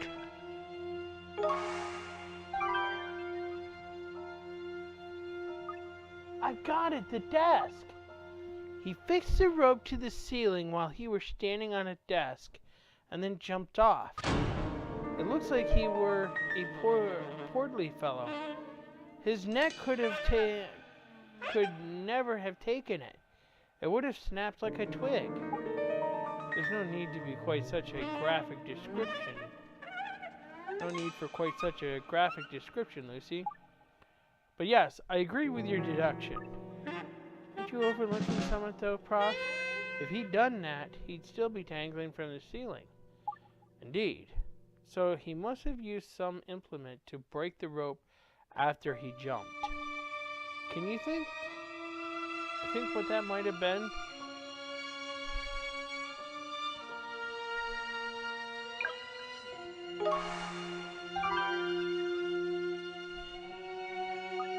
I get it. He used a lighter to set fire to the rope. And his whole body as well. Agani doused himself in petrol, set himself alight, and jumped off the desk to break his neck. Eventually, the rope would have burnt through, destroying the evidence of his elaborate suicide, leaving his charred body on the floor and not Elsie, and making it look just like he'd been murdered by someone rather than doing it himself in. So that explains it then. Now we know how the ruins were locked from the inside. Don't get too excited, Lucy. If our theory were correct, you'd expect to find some signs of scorching. Before we go any further, would you mind contacting forensics and ask them to see what they can find? No problem.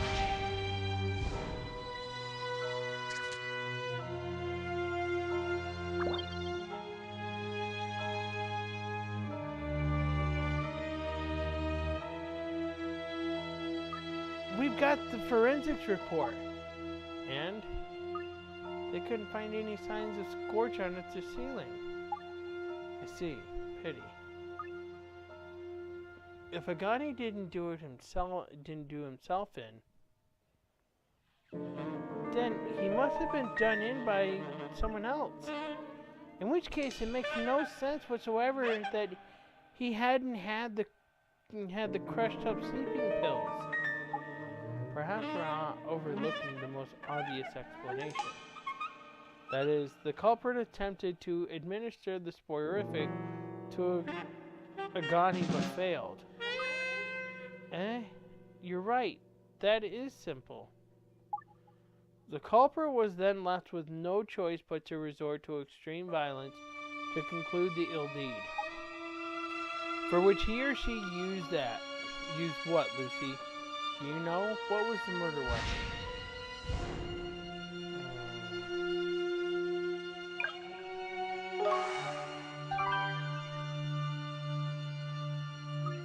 It were the rope, of course. Precisely. The perpetrator strangled Agani with some considerable force because it caused Agani's neck to be broken. Then, as we have already deduced, he or she set the victim's dead body on fire. No doubt the intention was to eliminate the evidence by burning the rope as well. Nice and neat. Aye, that ties things up nicely. Sorry, that weren't intentional. It would indeed explain the evidence before us. But we're still in the realms of conjecture, unfortunately. We lack a suspect and a credible explanation for how the culprit escaped the locked crime scene. Oh, I forgot about that. Don't get dejected, Lucy. We have other avenues to explore. Do we? We've been over everything already. I don't see how it's possible. There's no such thing as a perfect crime, Lucy. The culprit will have left a trail. Either that, or one of the victims will have left a dying message. It's there. A piece of evidence that creates a discrepancy with the rest of the facts. We just have to find it.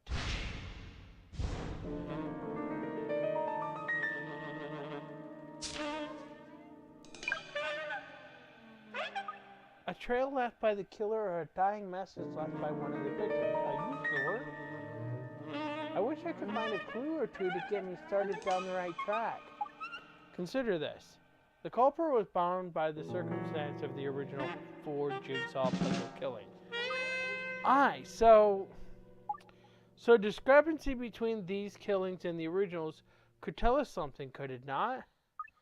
Oh, there's an idea. I'll see what I can find.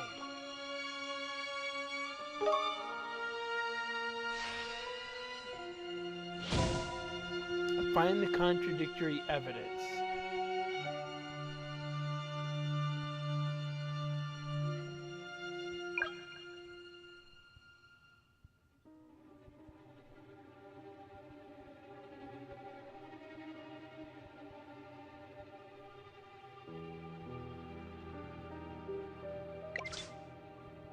Metal can for holding fuel. It's now completely black from the flames.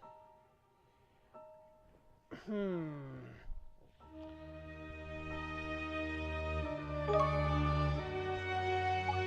don't think this piece of evidence presents any kind of inconsistency with the previous cases at all.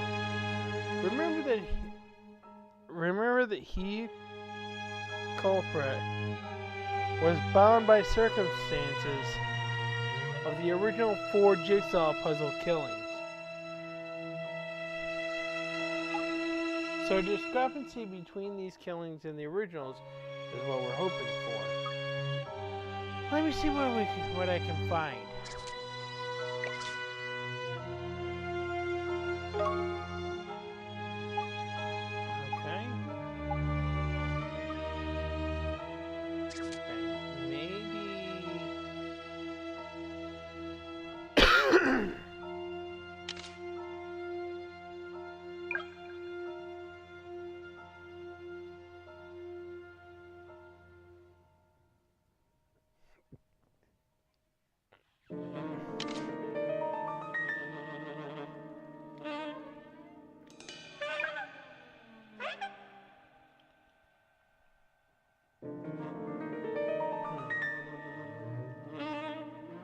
Find the contradictory evidence.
trying to eliminate everything.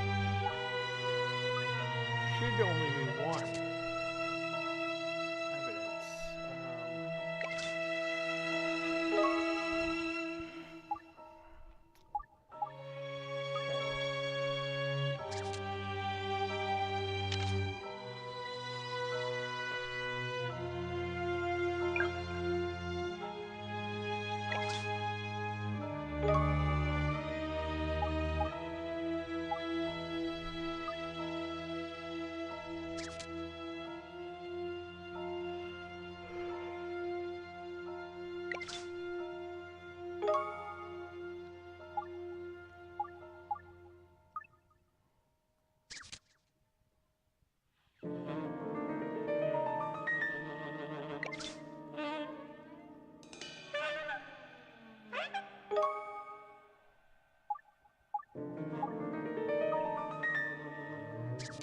I'm wondering if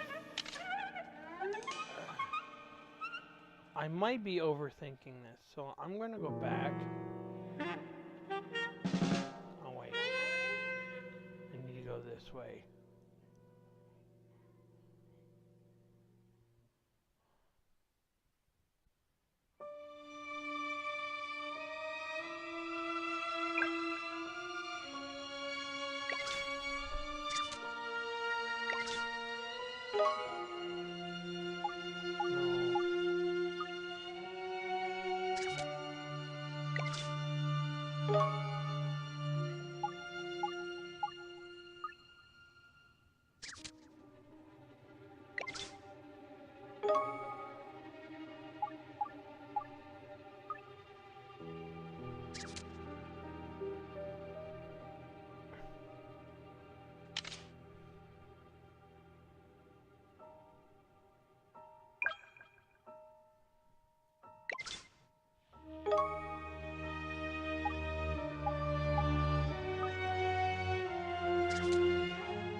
The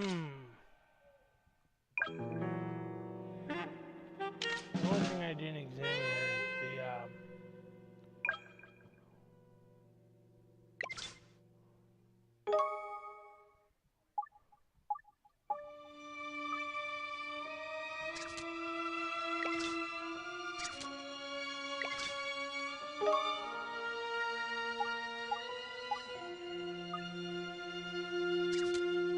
I'm going to examine this puzzle piece because it's not on his head.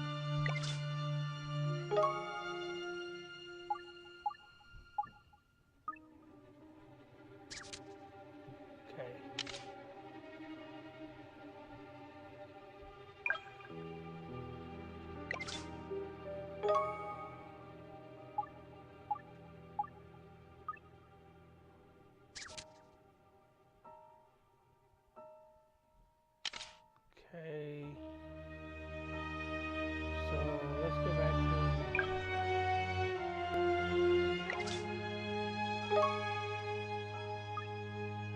There's something a bit funny about this puzzle piece, wouldn't you say? I mean, if Cecina were drugged and out of it at the time, how would he have crushed it in his hands? An interesting idea, Lucy. It is a little odd, I grant you. You certainly wouldn't expect someone to squeeze their fists in their sleep. So does that mean the killer put this piece in Cecina's hand and squished it him or herself? Well, the original jigsaw piece case, I'm fairly sure the puzzle piece was found on the victim's back. It's a bit of a mystery why it's been crushed in this instance. Why has it been? Perhaps this is the dying message we've been looking for. Cecina's dying message. How exciting. It's only the phone, Lucy. Why do people always butt in at the most crucial moments, eh? Till I get it? No, I'm going.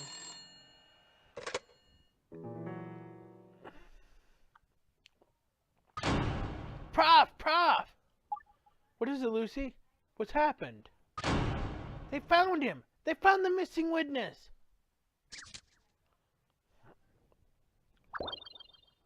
Alright.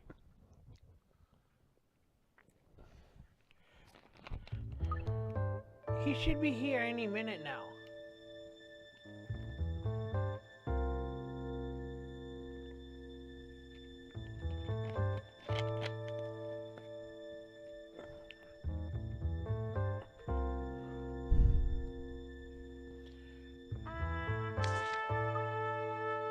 Our only witness, eh? The lad's name is Utar Mystery. Is it?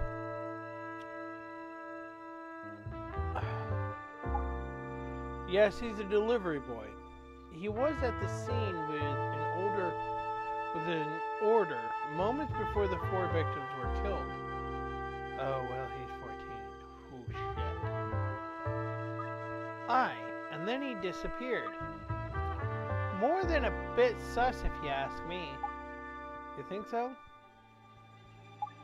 From the look of it, I'd say it's extremely unlikely that he's the culprit.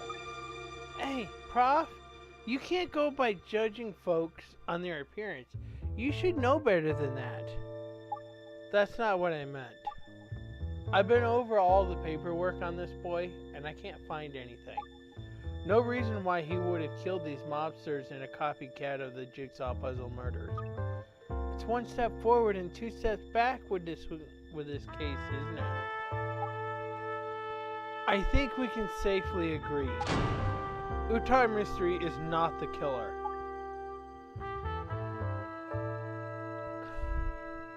I'm 100% certain of the validity of that deduction.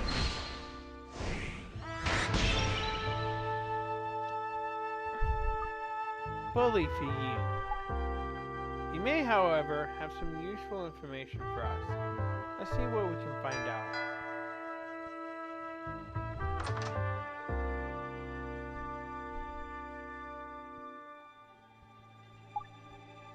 Mr. Mystery, thank you for coming in. I'm Inspector Layton. He's got me. I did it. Throw me into cells, quick! Huh? Don't be ridiculous.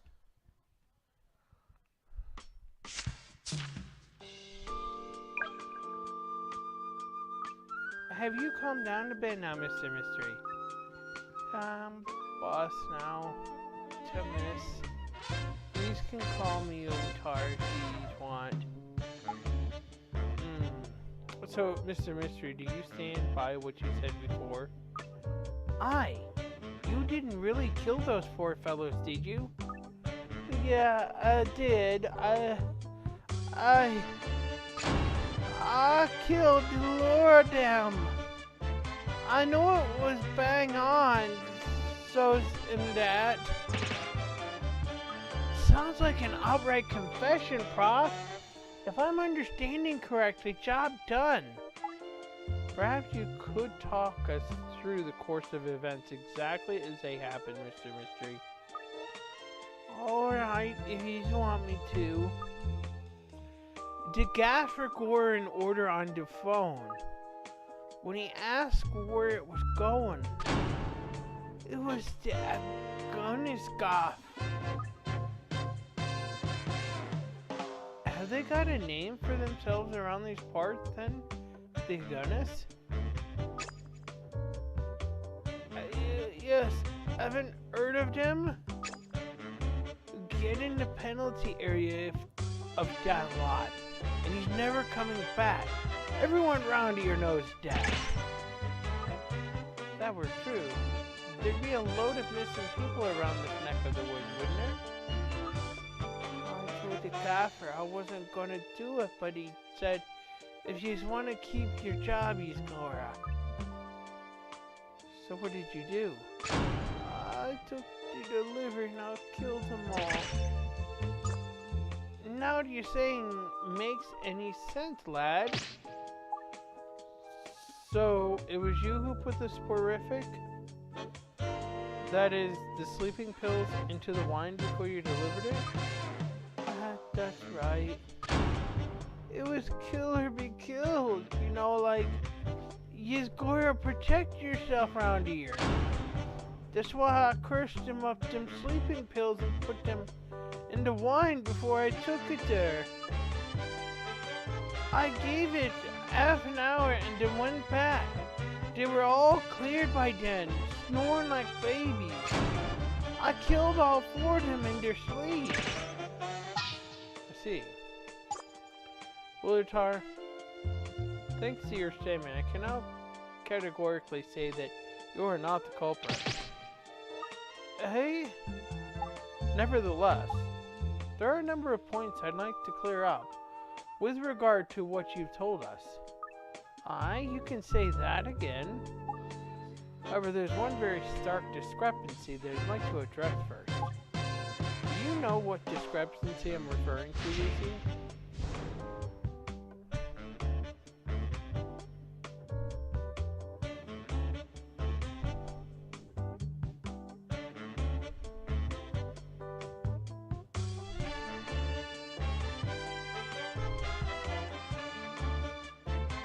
This one. Can you pick out the particular piece of evidence on the scene that doesn't fit with that statement?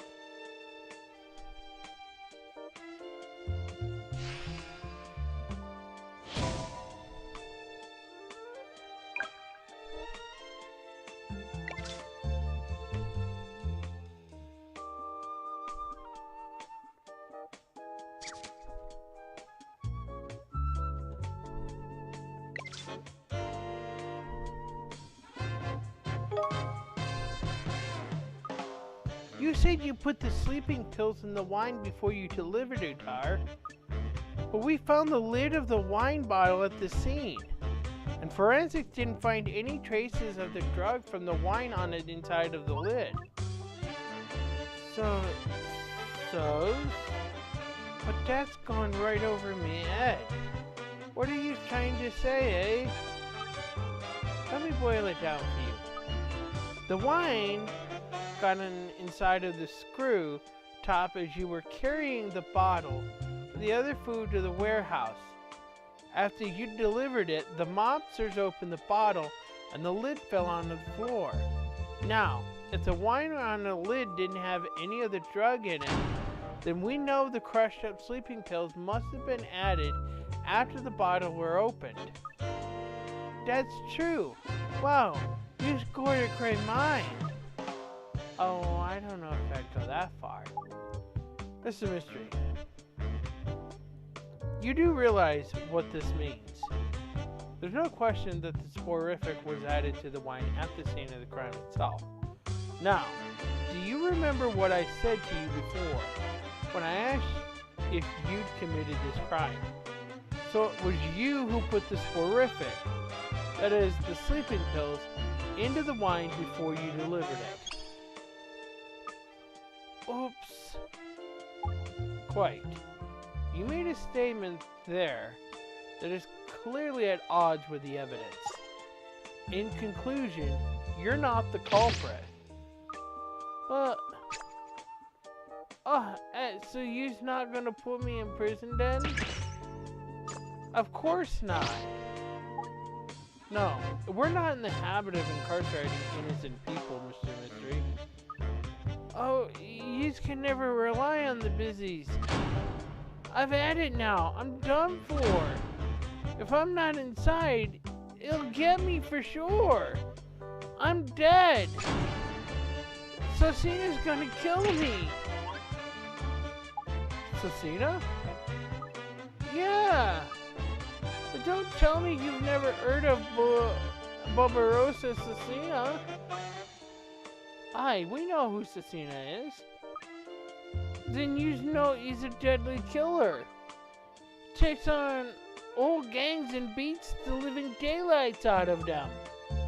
The man single-handedly taken out gangs of more than 1,000. Possibly a slight exaggeration, wouldn't you say? If only I'd never seen it. Never seen Sosina doing that terrible thing that day. And now he thinks he's gonna kill us so as he can keep us quiet.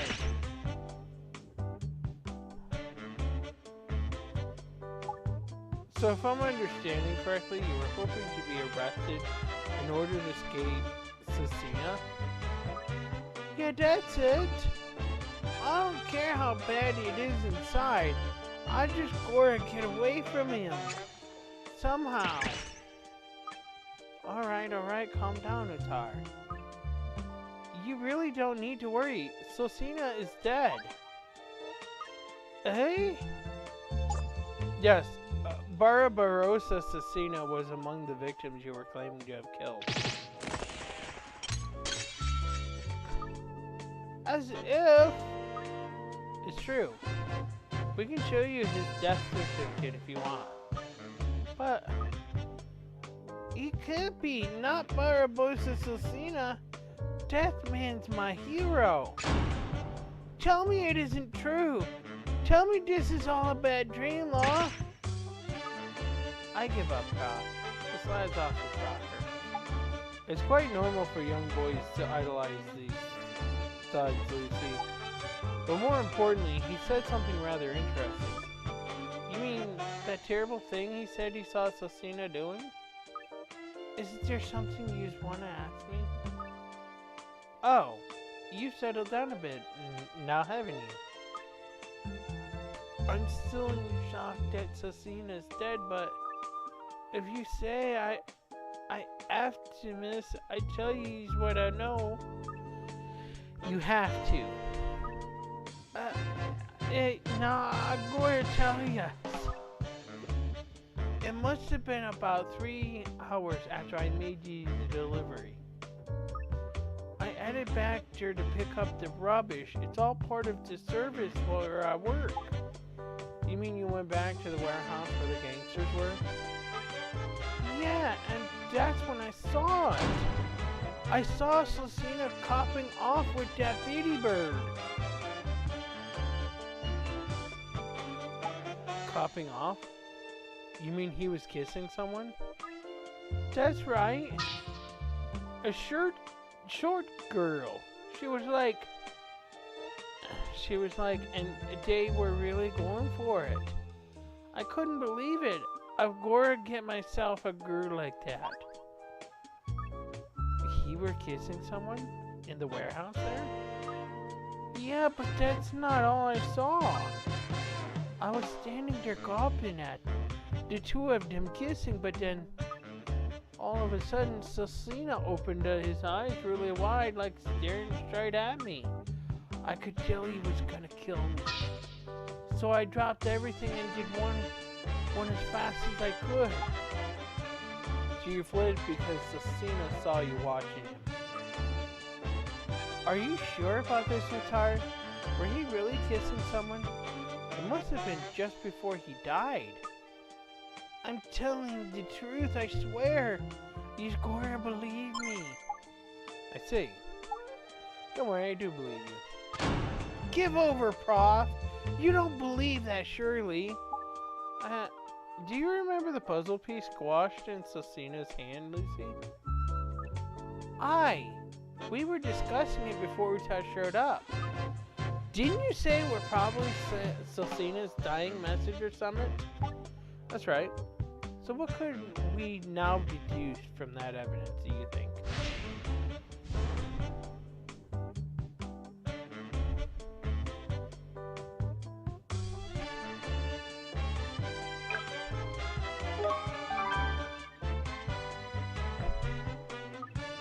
If Cecina were squeezing that puzzle piece, it shows that he probably weren't asleep when he died. Quite. And Mr. Mystery's statement backs that up nicely. And there's something else, of course. There's evidence that a woman was at the scene of the crime, too. Do you remember what that was?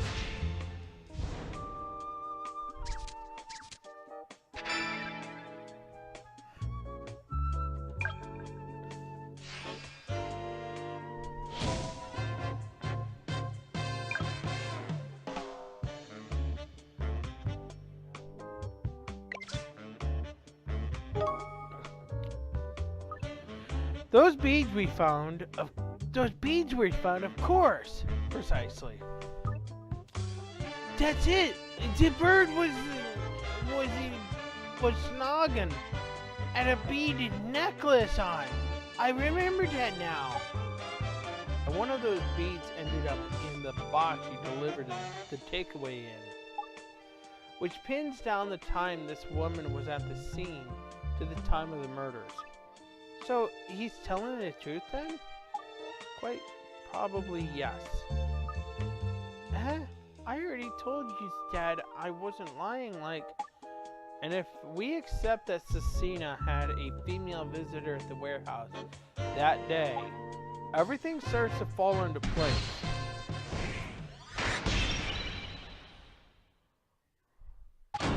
Now I know exactly what happened there. You do? Yes, we can finally say for sure how these 4 gangsters lost their lives.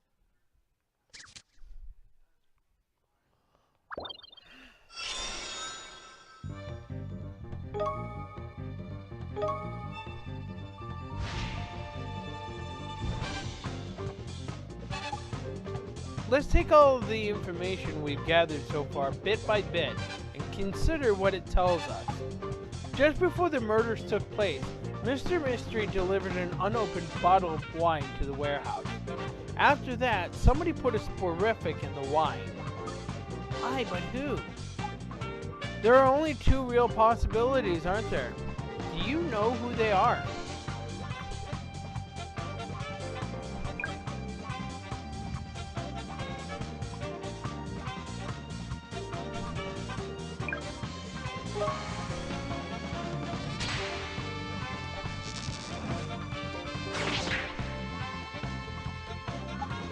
No, I don't think so. Remember what Mr. Mystery told us.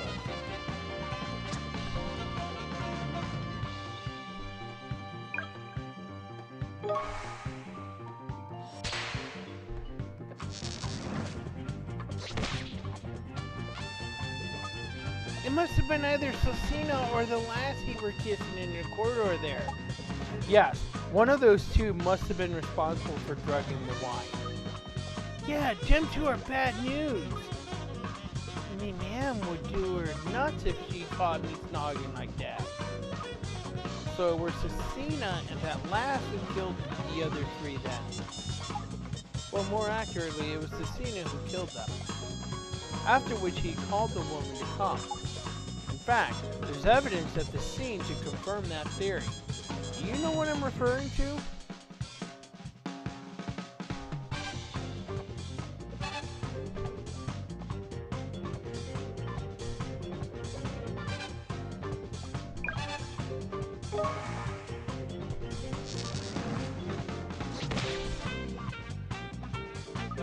Hey, it's the telephone in Akane's office, isn't it? I believe so. The last call made from the phone was to a nearby call box. In all likelihood, once Cecina had finished the job and killed these 3 comrades, That's when he called her. Meeting a bird in the middle of the day, eh? That's a fair crack. Barbosa Cecina demand. Prof, perhaps we ought to send the car home before we go any further, don't you think? Ah, yes, good idea. We'll be talking about a lot of things you probably won't understand, so... don't mind me, alright? Maybe there's going to be something I can help you with. After all, I owe you one. Don't I, miss? And I don't recall doing not. You don't owe me, lad. There's no point, Lucy. Let's just get on with our work. So Cecina waited for his lady friend in the corridor, where the couple exchanged a kiss. It was an ordinary kiss, that, but they were all over each other. Quite, and you, Mr. Mystery, were peeping at them as they embraced, of course. There's no need to call it peeping. Let's say that was reckon work. And in the midst of all this, Cecina suddenly opened his eyes and glared at you. Yeah, that's exactly what happened. It was terrifying, you like. I hope no one ever looks at me like that again. You must have been very scared, Utar. We don't know what then happened except that the woman vanished and only Cecina's corpse remained. Yep. I'm sensing the crime of passion again here, Prof. There are 3 little mysteries we need to solve. Who killed Cecina? When did he take the sporific? And how did the room end up being locked from the inside? Aye, you're right, Prof. They did find traces of the drug in Cecina's blood, didn't they? But if he were the one responsible for killing the other 3, why would he have drugged himself? Precisely. We have a second killer on our hands, who somehow got the sporific into Cecina. Anyway, let's tackle the questions one at a time. First of all, who killed Cecina?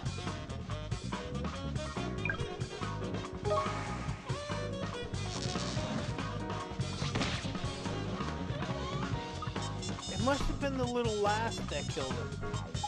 That's right. The position of the wound means we can rule out suicide. The woman is the only other viable option. That's rubbish! They were snogging like lovebirds. There's no way it was her. Can't be sure exactly what's going on between Cecina and this woman at the time. However, if my deductions are correct, I believe you witnessed the victim at the very moment he was killed. Hey, I never saw that. I think you did.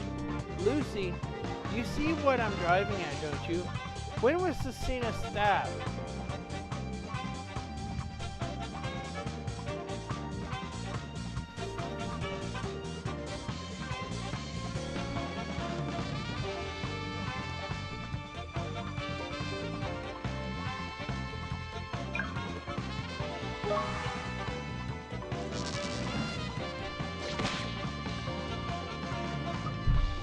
It were when he opened his eyes. That's when he were stabbed. Exactly. He didn't open them because he'd realized you were watching him, Mr. Mystery. His eyes opened wide at the shock of pain of being stabbed in the back. You saying I actually saw Barbosa Cecina getting murdered? Sick! Now, let's tackle the next little mystery. You mean when and how Cecina were given the sleeping pills? Yes. Cecina himself added sporific to the wine to drug his 3 victims, but he didn't want to drug himself. Somehow, however, the woman who killed him managed to get him to take the drug without him realizing. But how could she have done that? You've got me! Tricking Barbosa Cecina gonna be impossible, hasn't it? We have ample evidence already that shows how she pulled it off. Can you work it out?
It weren't a kiss, Shirley.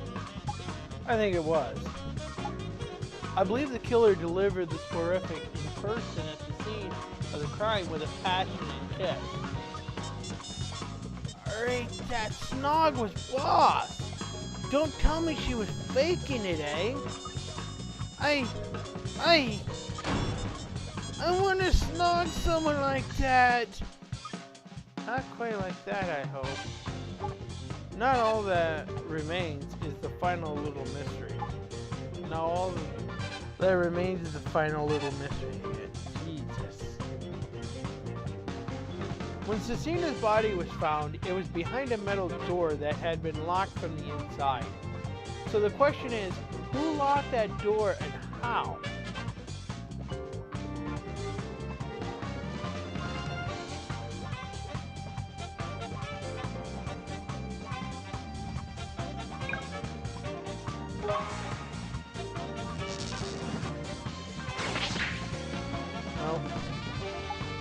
No, I don't think so.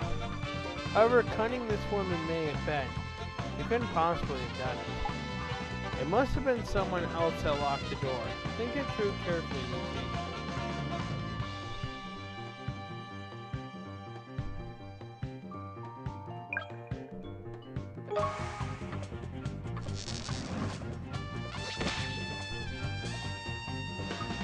I suppose it was Cecina who himself who locked it. Can you think why he might have done that?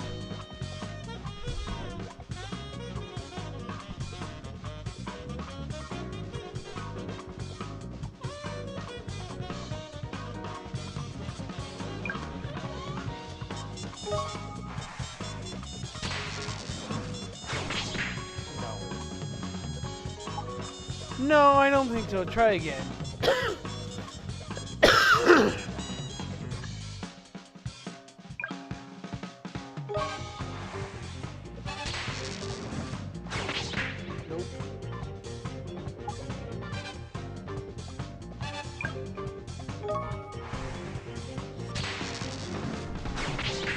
Yeah.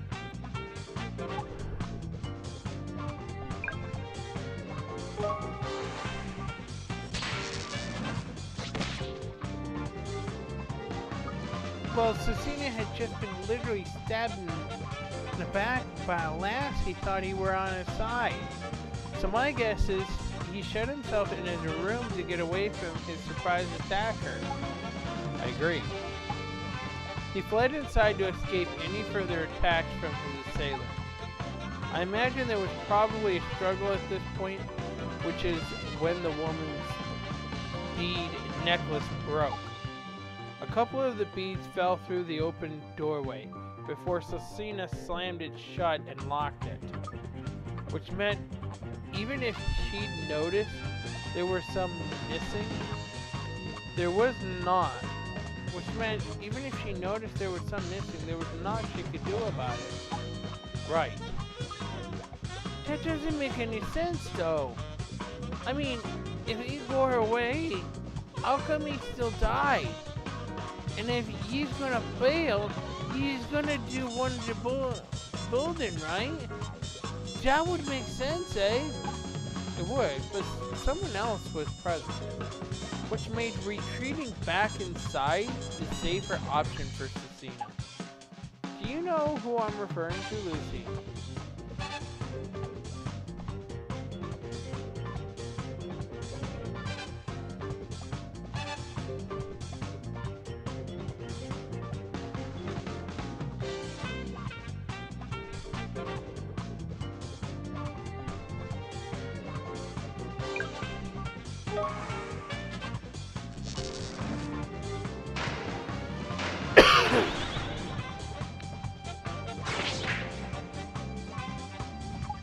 No, that's not right.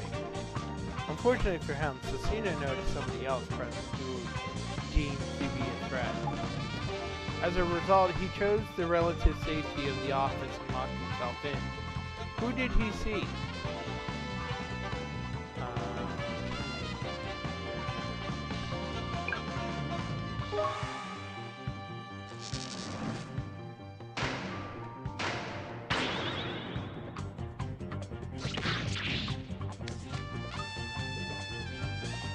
Oh, I got it. It were Utai. He were there the other end of the corridor spying on him. There's no way you'd have been scared of me. Cecina had just been stabbed in the back by someone he trusted. Then he spotted a stranger blocking his escape route. It's no wonder he chose to leg it back into the room and shut the door.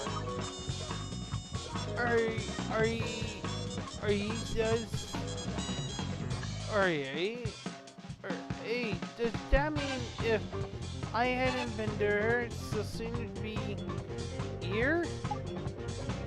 I very much doubt it. He would have died either way. The knife he was stabbed with was laced with a deadly poison.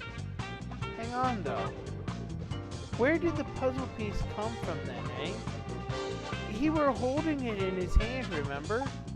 I suspect the assailant put it into his jacket pocket, or the like during the kiss.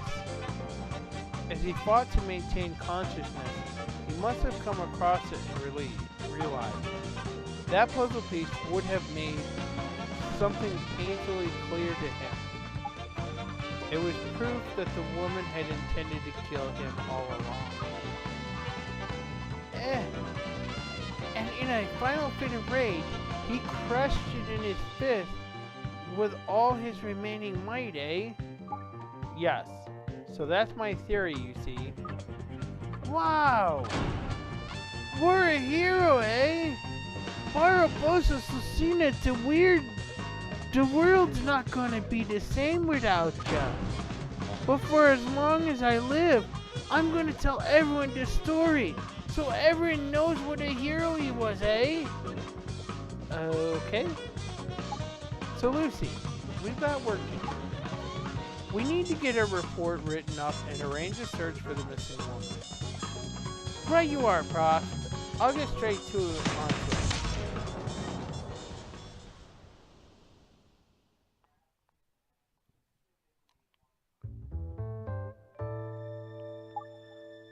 Now, how are our investigations progressing, Lucy? Like an ingrown toenail, Prof. Everything were hunky-dory between Cecina and the rest of them. By the looks, he had no reason to kill them. What about the woman, then? Just as much of a mystery. What do you mean? There's no question that there were a lass who Cecina had been seeing, but no one's seen hide nor hair of her.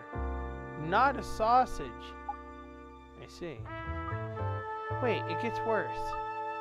Apparently this lass that Cecina had been carrying on with were that wan and creepy looking.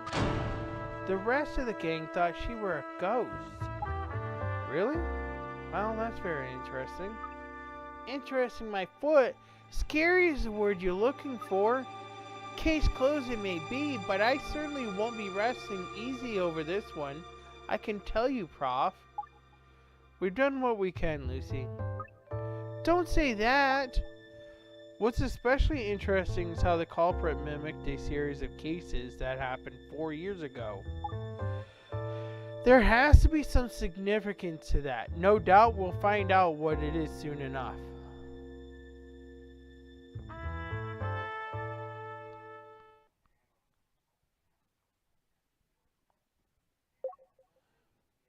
Ah, there you are, Alfendi. I've been looking all over for you. An exemplary performance that was. Exemplary?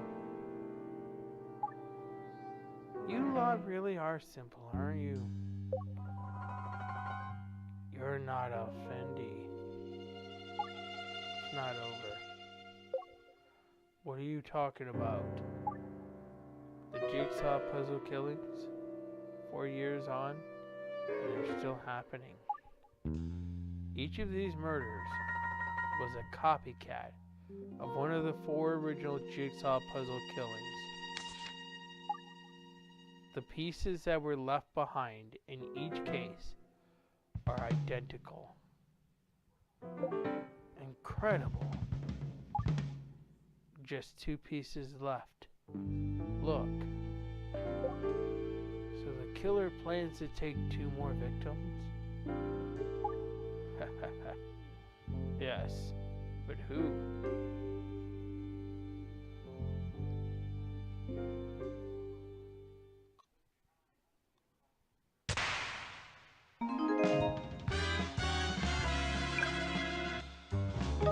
Well, that wasn't as long as I thought that was going to be.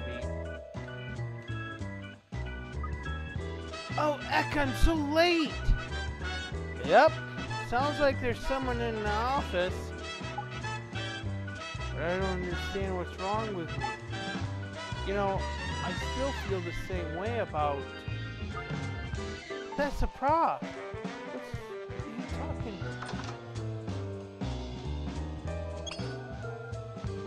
about? Good gracious.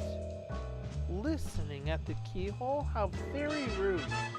I weren't listening, I were just... Goodness. Is that the time already? If you'll excuse me, some of us have better things to do than sit around sleeping on our... Hey, no, hang on! What a cheek! I weren't listening in, I couldn't help overhearing, that's all. A good detective has to strain her ears a little every now and then, doesn't she? Morning. Hey, Prof. I just bumped into a lass out in the corridor. Is she, Sorry, Lucy. I don't have to wait. We have a new lead on Edista. We never have... Yes, there's a good chance it may even allow us to apprehend her. That Edista lass at last, eh? Yes, finally. Just so I've got it straight in my head. Who is she again? Oh, Lucy, come on, wake up. She was a suspect in that particularly gruesome murder case we solved. You must remember. Aye, nearly there. It's on the tip of my tongue. It must be the mastermind in the walking corpse case. Oh, right! The last that were pulling the strings of that Caretta fellow. The one who stole that creepy stone idol, eh? That creepy stone idol, eh? Precisely. Mariana Edista. In fact, it's that very stone idol that's led us to her. It was being auctioned off on the black market. So where is she then? Where's she been hiding out? It's an old abandoned Stadley home in the Lake District. Give over! What? Here in England? Yes, local police have managed to corner her in the building cellars. However, there are a number of traps and tricks down there that have stopped our lot finding her.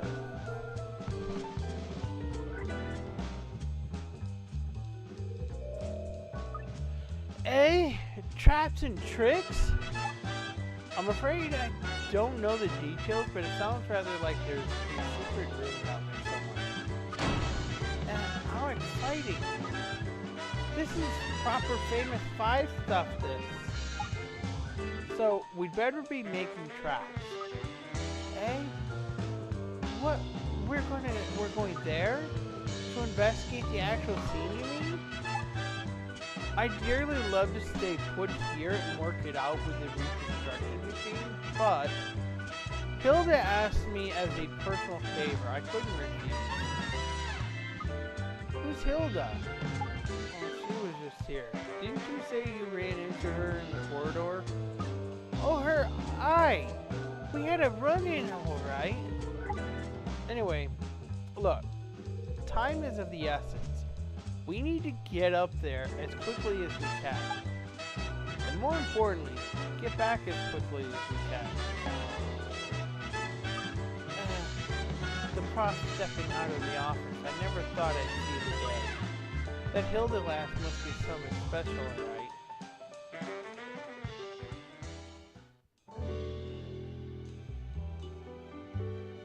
And this is how it happened. The prof and I out in the wild. We took the train, and after endless changes, we finally arrived. It were an old dilapidated mansion on its sod in the middle of the fields. The mystery rooms.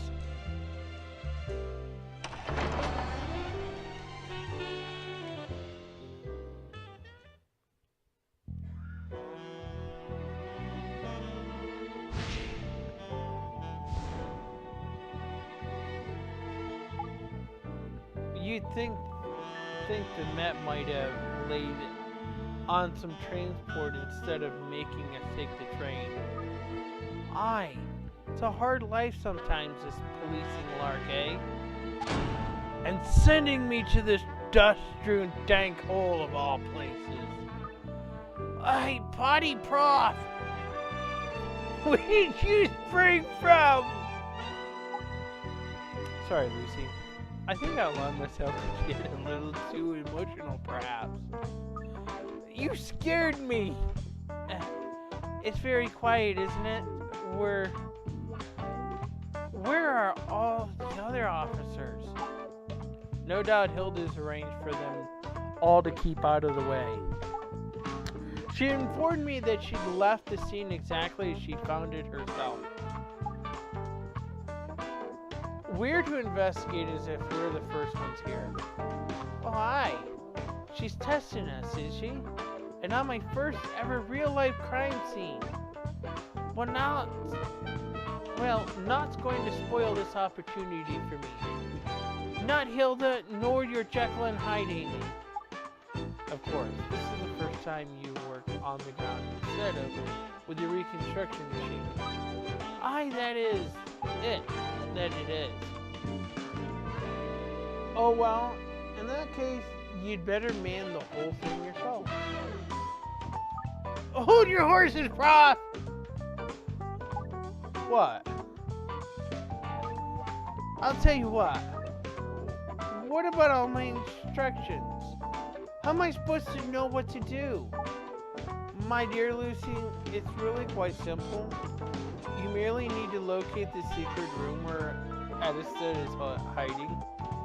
There's no particular order in which you need to tackle things, so just snoop around as you see fit. In other words, you're dropping me in it, eh? To very much. You're welcome. Now start investigating. Alright, where's the secret room? Grab it. Yeah.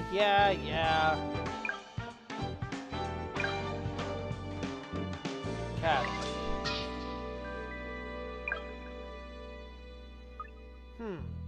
Looks like this cabinet's locked. I'll have to smash the glass. No, Lucy! You might inadvertently destroy one of the traps itself, rendering it impossible to get any further. No, there must be a key for it somewhere. That's your way in. Alright then, if you say so. Come back and re-examine the cabinet doors once you found something that looks like a key. You'll be able to try the key in the lock.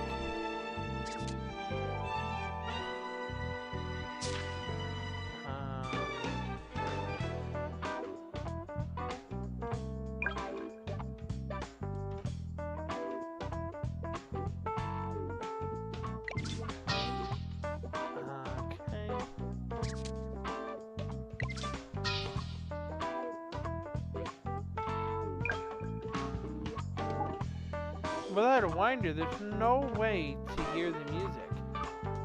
That makes me want to hear it all the more, prof. I wonder if there isn't something lying around here we could use as a makeshift winder. When you find something you think you might be able to use to wind it up, examine the music box again. You'll be able to try it out.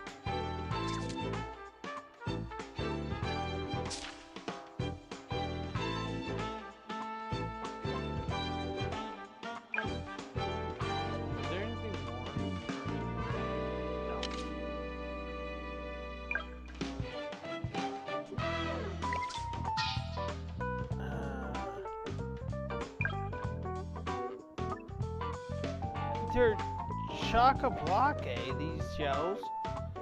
But there's 4 books jutting out. Look. Indeed, very begging us to push them back in fact. Yes, this will require some very delicate... Yikes! Did you hear that funny noise? Not tap in mind. Maybe not, but more by luck than judgment. Did you even consider it might even be a trap, Lucy? Oh, sorry, Prof, I didn't think of that. This is Edis's hideout. You should assume anything and everything could be a trap. I will do from now on, Prof. Alright, well at least nothing happened. So we can push the others in then, eh? A 1, a 2, a 3... Oh! Well, that's odd. They won't pop back out again. Lucy! I knew you were fearless, but I didn't think you were quite such a daredevil. That wasn't a compliment. Oh. Anyways, pushing all the books in doesn't appear to be the answer to the puzzle. Perhaps then, the order in which one pushes the books is the key. What do you think? The order you push them in. Aye, that must be it. Search the room and see if you can't find a clue as to the correct sequence. When you want to have another go at pushing the books, examine the bookshelf again. You can choose any of the 4 sticking out books to push in. Okay.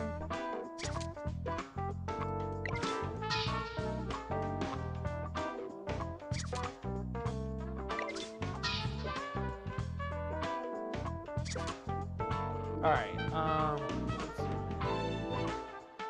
Old note. Bovine comes before swine.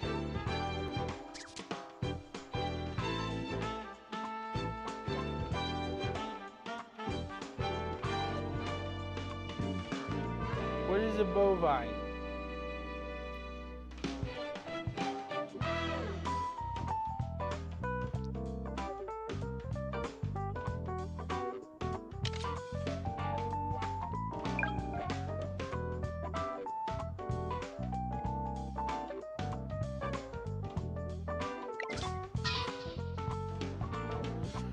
Fire inside is roaring, fueled as it is by a great many logs.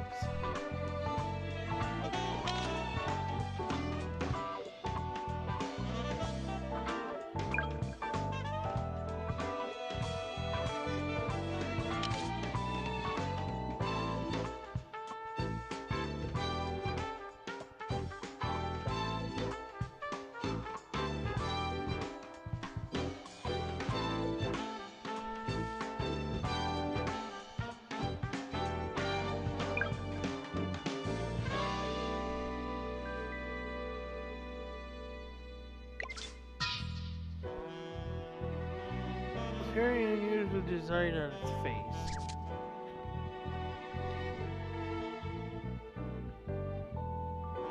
Apple, cat, tea, car.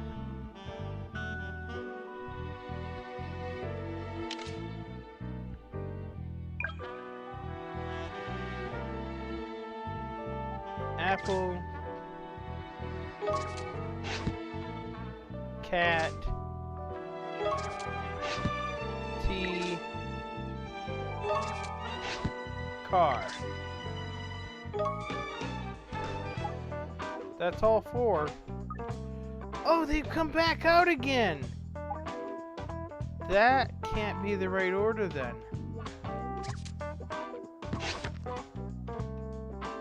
Alright. So... car... tea...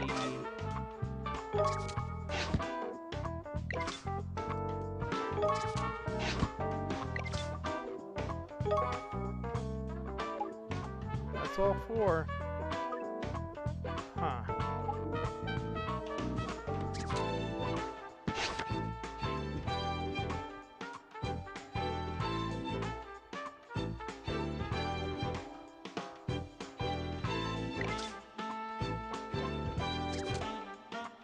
Bovine comes before swine. But go through here and look at this clock. Is it cat, tea, car, apple?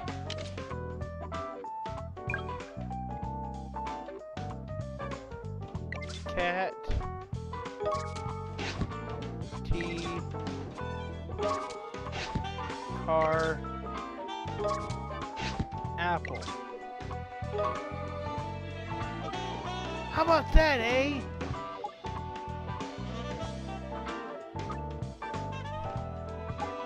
They're not coming back out.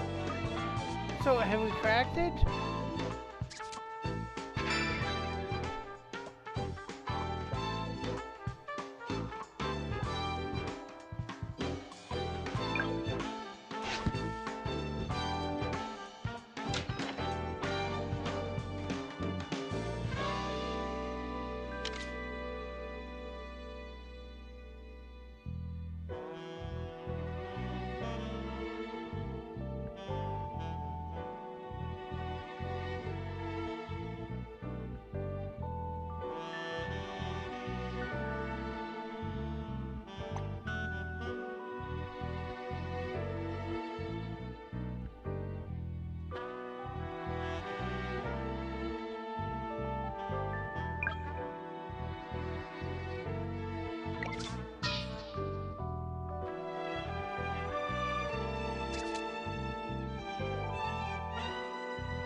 WC from 3 o'clock.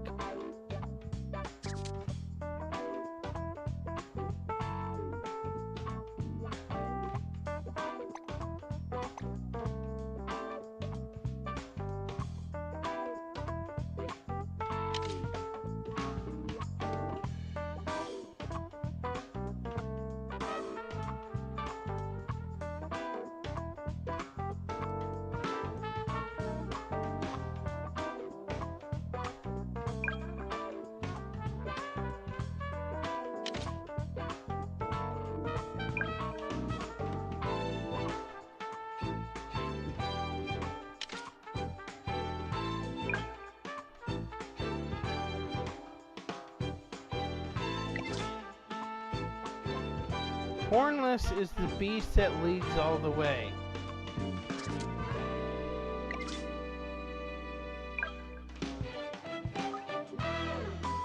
There isn't something lying around where we could use the wind-up boxes.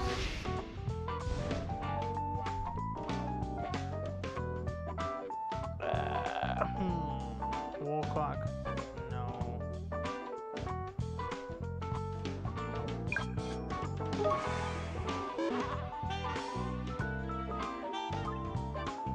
Doesn't look like this would work here.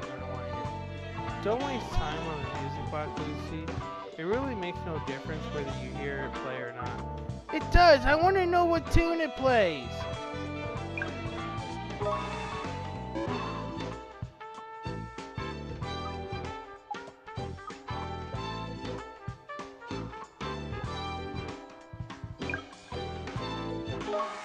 Perhaps I don't have the evidence. I don't have what I'm looking for.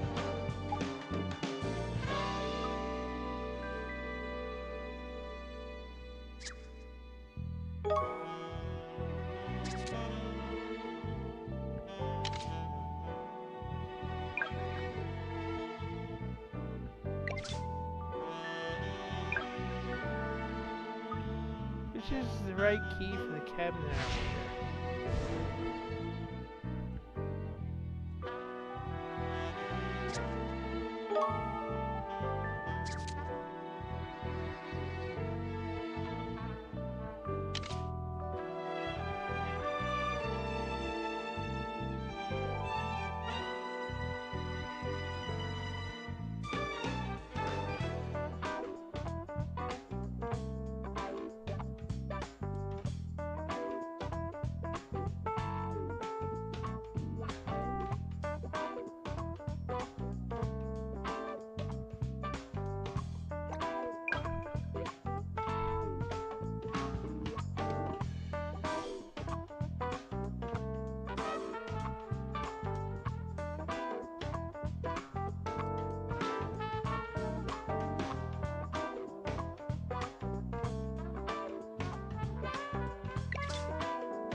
I don't know what else I'm supposed to do now.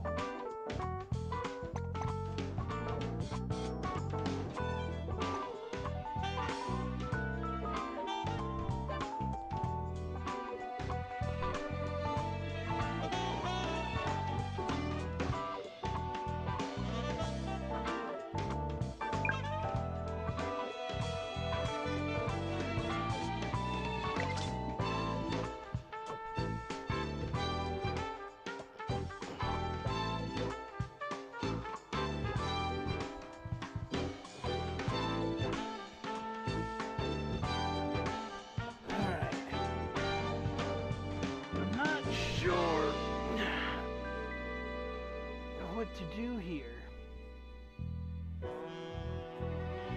I have 3 notes. I can't get back to the clock.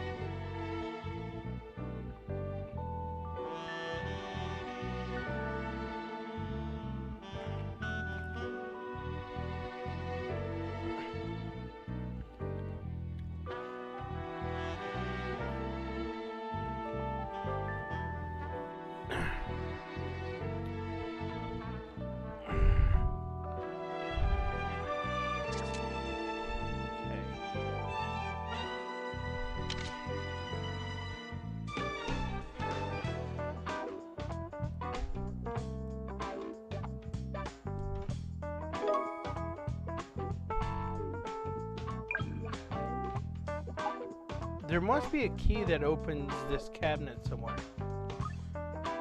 I still say it'd be quicker to break the glass, Prof. No, Lucy, we don't go around damaging evidence. That's not how we do things.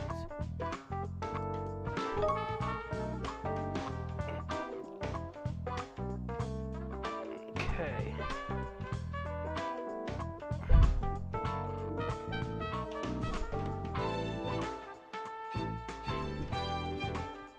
Wait a minute, I saw something here.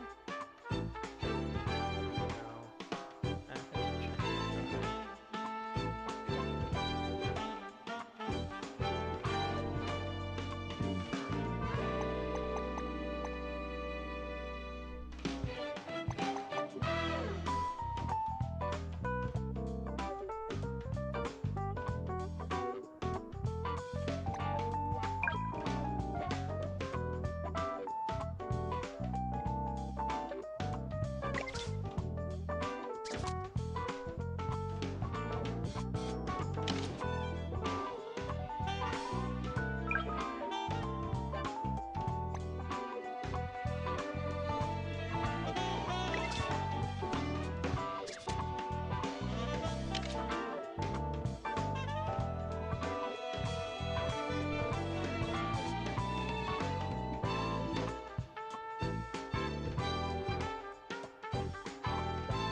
Which? Okay, this leads us back to the clock.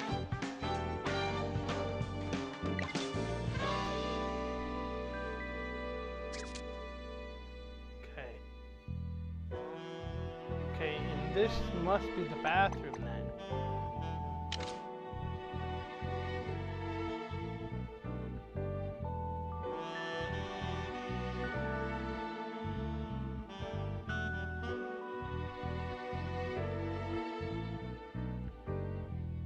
Okay, hold on.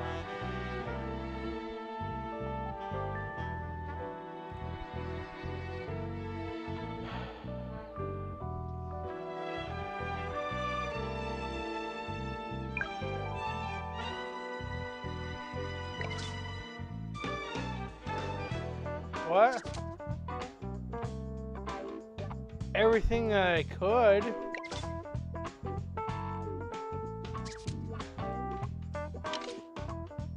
But am I missing something?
The thing is called the mystery rooms, and I'm not entirely sure what I'm supposed to.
There's no way to hear it play. Or to put a slightly less negative spin onto it, we just need someone else we can use as a winder. True, but you'd be very lucky indeed to stumble across something that fits the bill down here, I should think. Well, I'm going to keep looking. There must be someone I can use to wind this thing up, and I'm going to find it.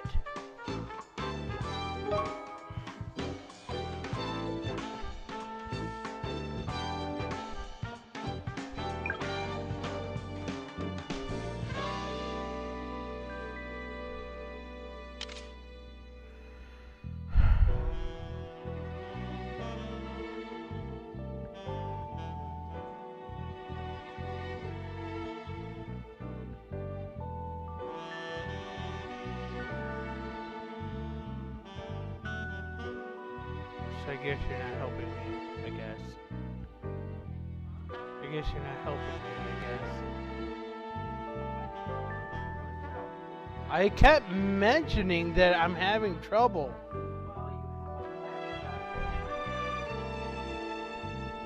And he really wants to.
it's going to have me do a control that I have no way of doing.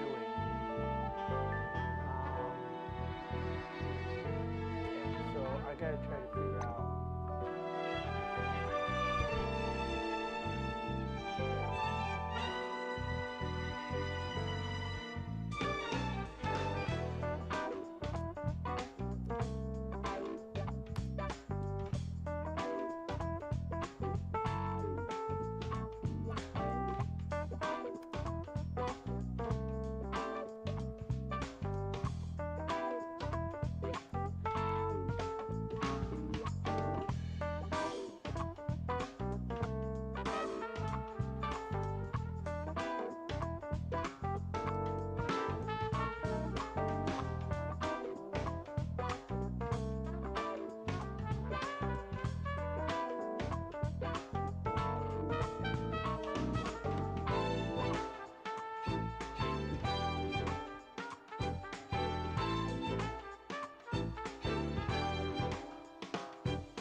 You gotta bear with me a bit. I'm trying to figure this out.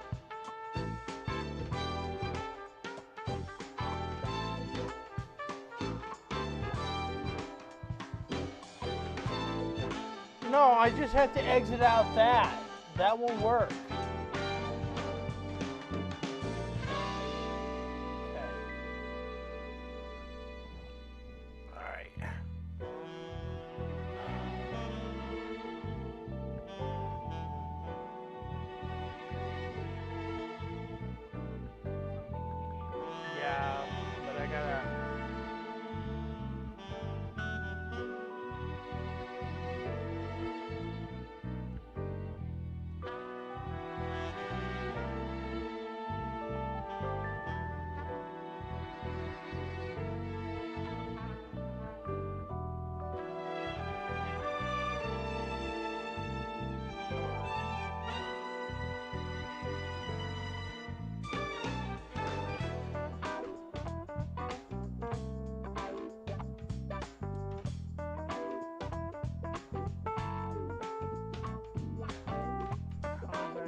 That crash on me.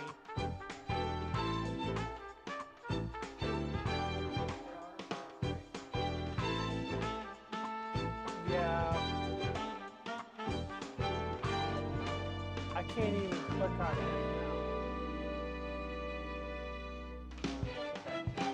now. Hold on.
No, it's not going to be finished this stream.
I'm trying to fix it. It's just because it's adding on to something else that you can't see what I'm doing.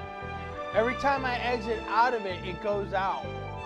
But I can't, for some reason, I can't add the zoom feature into it.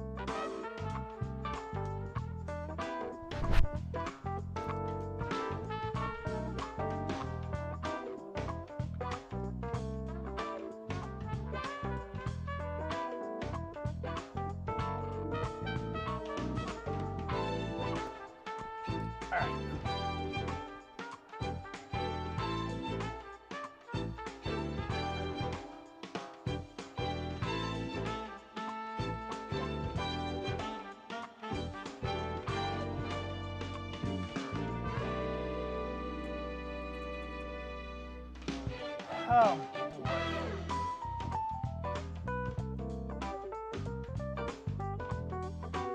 Give me a second.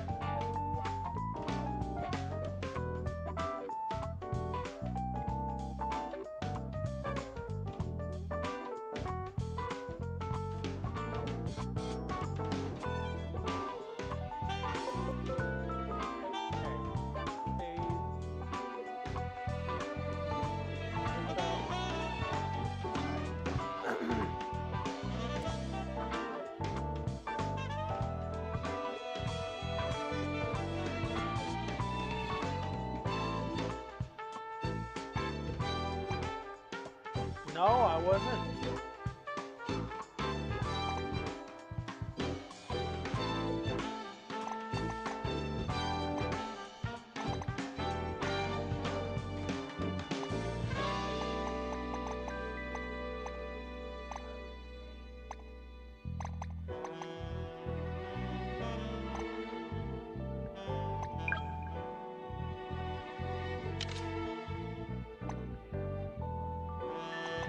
Yes.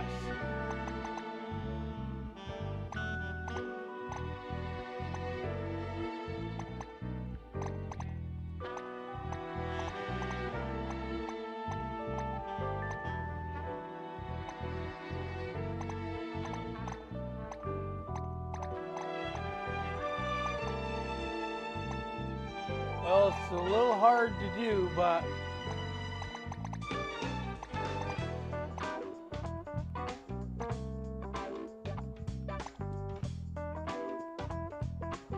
I'm moving the screen.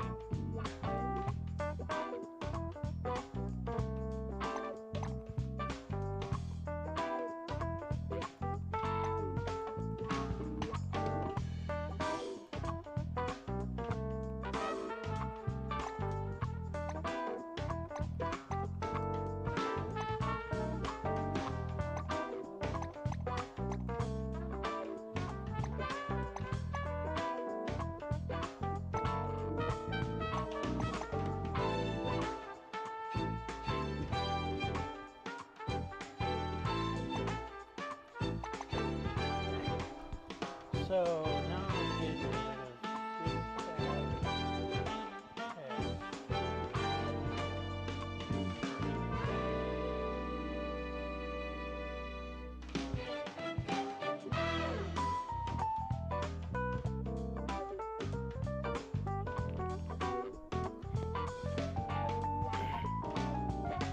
Alright.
Almost there.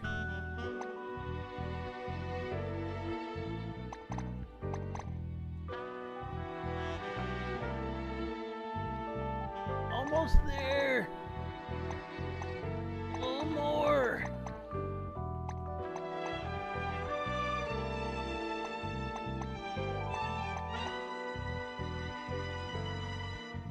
I gotta get that circle in view.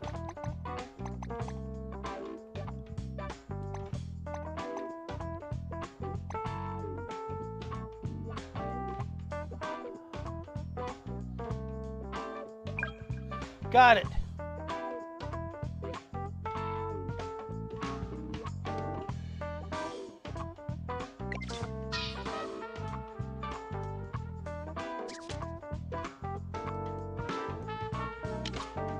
Okay. Let's turn you around. There's another circle here. This is the bedroom.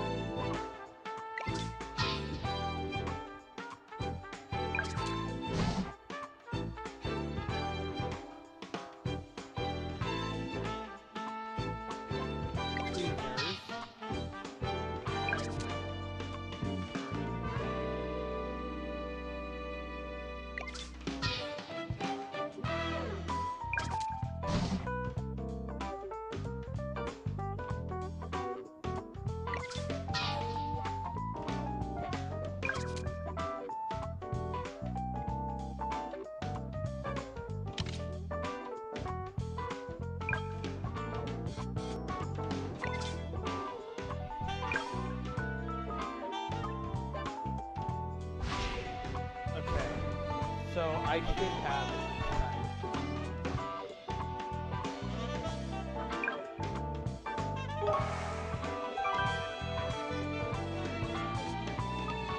It's a perfect fit for the lock, Prof. But it doesn't want to turn so for some reason. It looks very fragile, Lucy. You'll need to be gentle with it, otherwise it'll crack. Oh no! Great. That's done it. It's jiggered. Sorry. Never mind. Our first priority now should be to remove the broken fragment from the keyhole. Now I've gone and made myself more work to do. What a wally! Okay.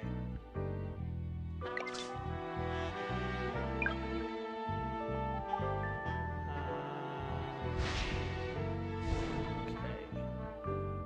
So let's try the tweezers.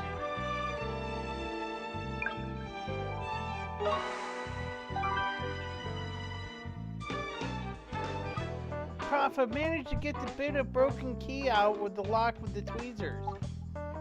Huh. Good. That's a relief. Now we can get on with finding the key, eh? Let's not try to break the key next time, shall we?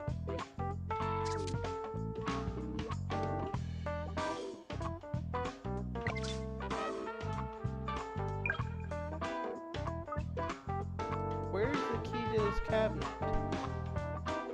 Well, this is definitely busted, so... Alright.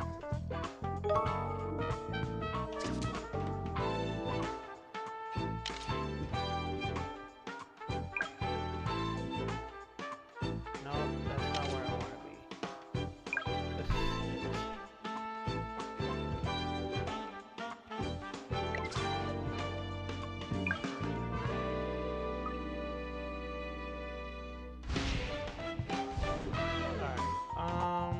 does this work?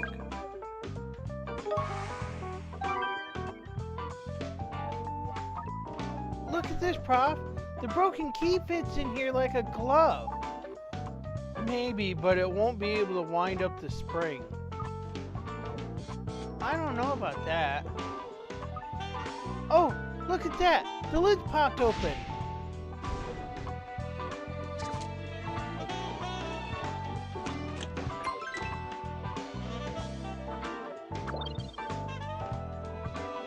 Alright.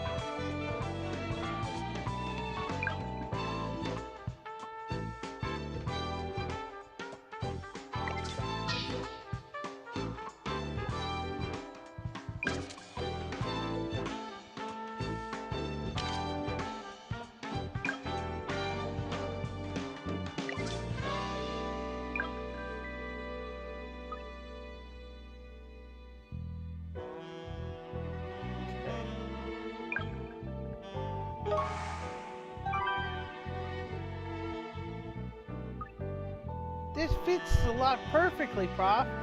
We're in, I reckon. Not a moment too soon. I want to get back to the office. You really don't like being here, do you?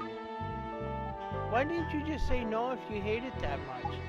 That's all very well in theory, but don't forget it was Hilda who made the request.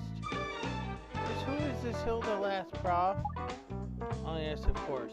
You don't know, do you? Hilda works for Interpol. She's involved in international crime prevention. What? That last I met in the corridor, I had no idea. That sounds pretty grand. She's by far the most successful of our class. Your class? You were the two... were you two ever... What did you say? No, not. Let's get this cabinet open, shall we?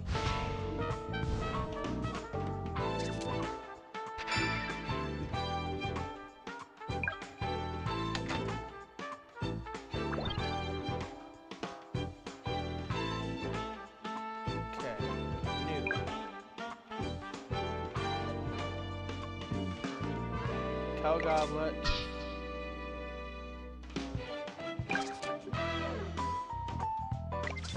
Rhino goblet. Dog goblet.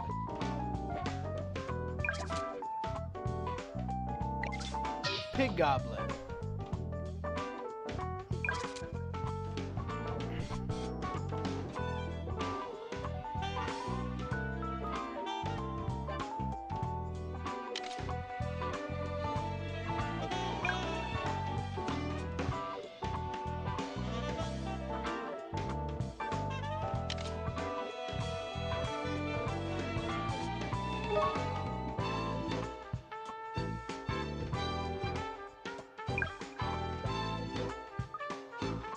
Where's the secret room then, eh? It's gotta be around here somewhere. Find it quickly and get back to the office. Alright. Now it's gonna give me...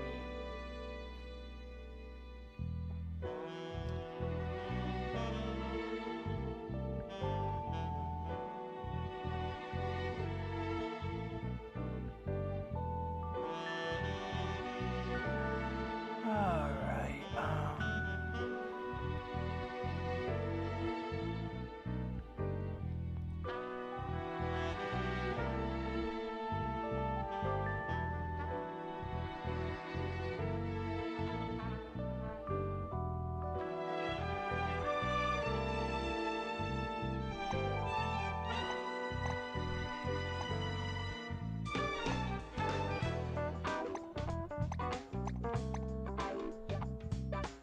I'm gonna go this way.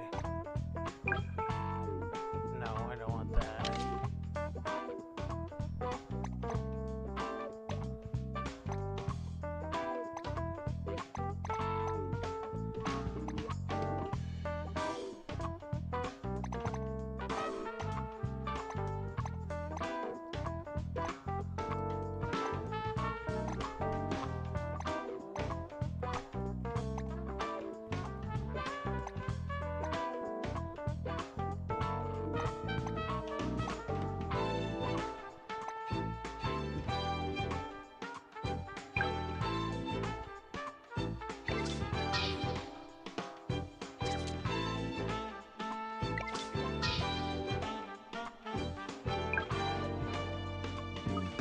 Looks like you could fill something up from this, Prof.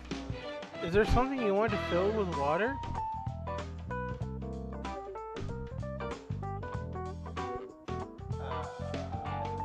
Do I want to fill something up with water?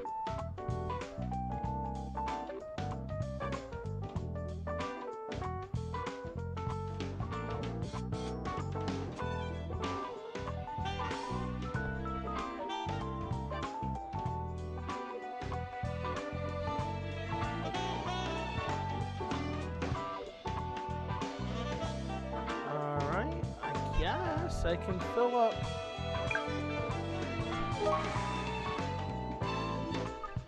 Let's fill this up.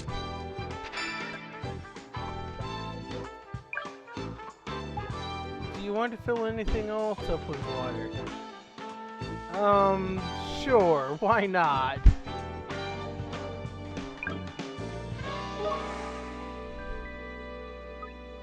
Let's fill this up.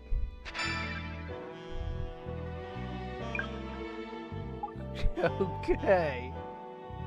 Are we even supposed to be doing this during an investigation?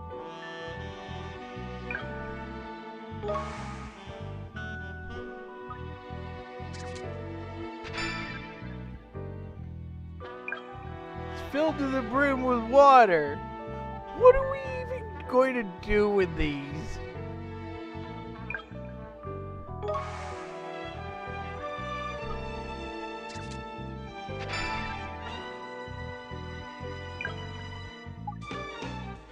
I'm not sure that we have anything else that can hold water.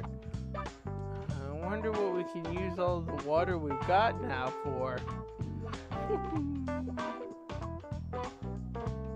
Alright. So, let's turn you around. There's another new.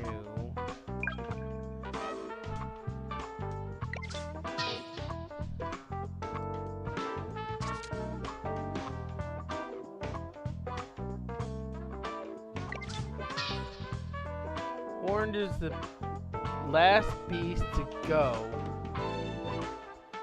The flames dying is its wake.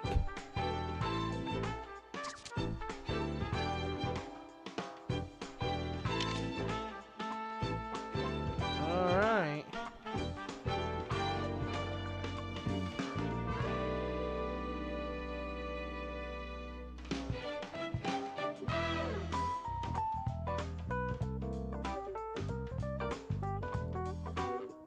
Alright, we're going to... Jesus.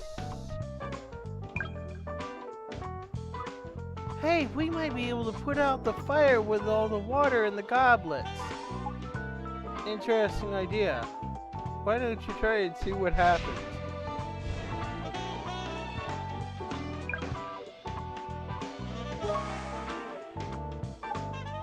It still hasn't gone out.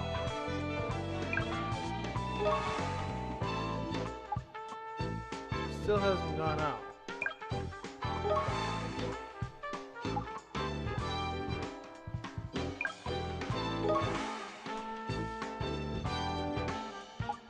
Very strange. You wouldn't expect a fire this size to remain burning after that much water. Aye. This is no ordinary fire, is it?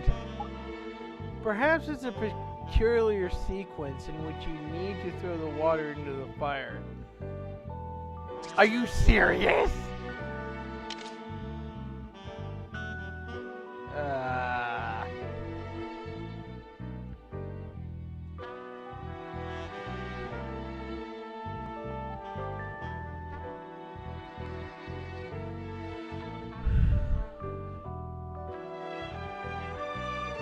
I don't know what we're doing with the PFL.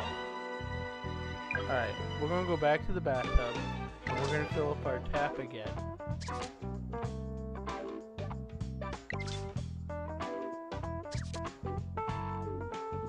Alright.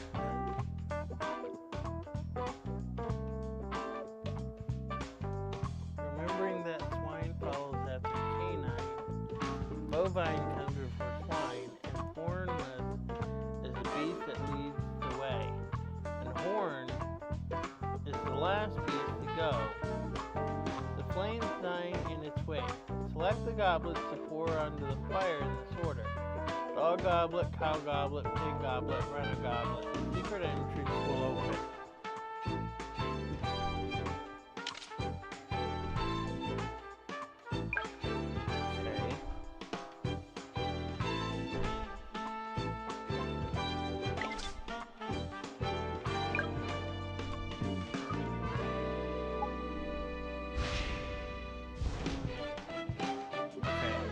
Start with the dog goblet.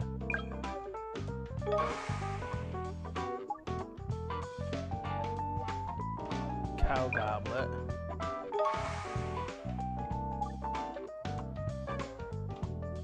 Pig goblet.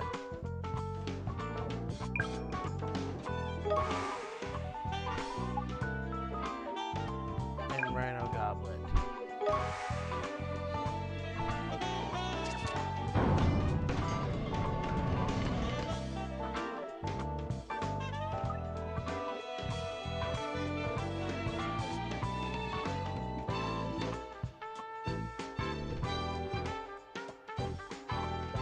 Done it! This must be the way into the secret room. Good, let's go in then. You know, Edis is probably in here, don't you, Prof? Do you think we can handle her on our own? I'm sure we'll be fine. She doesn't seem to have any intentions of killing us.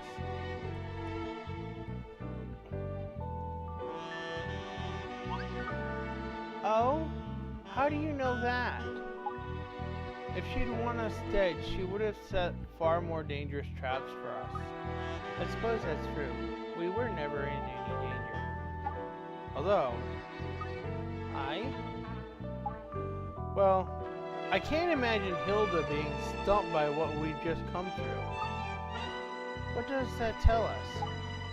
I'm not sure exactly. It seems perhaps Hilda Hilda wanted Edista and I to meet for some reason. You seem to know this Hilda lass very well, Prof. Yes, I do. We've been closely acquainted for some time. Oh, I see. Alright then, let's go in. Edista will be waiting for us.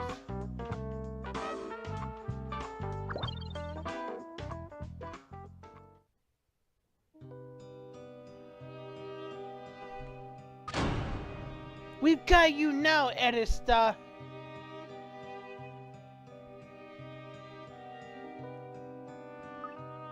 Yeah? Who are you? You don't know?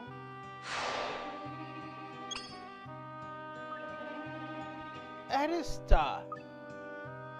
Tried to disguise yourself, eh? My real name is Diane Makepeace. Makepeace?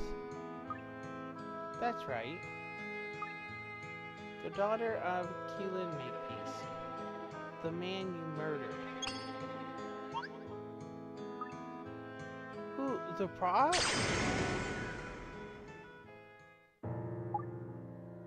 So, that's what this is all about. Potty Prof again! Let me guess. You're the one who took out the mobsters in Mersey Shore. Impressive. Those oiks once betrayed my father, so I killed them. So you mean this lass is the snogger that that young lad saw at the... And now you've come for me. How delightful. Oh, I'd love to, but it's not time yet. When I'm ready, I'll let you know. Make sure you show up when I send you an invitation. What? Show up to his own murder? That's likely. Oh, I think Layton will come. He'll be too curious about what happened at Forebodium Castle to miss it. What do you know? We're done here for now. Wait! Come on, Prof, after her! Why bother? Hilda's people will have the place surrounded. They will?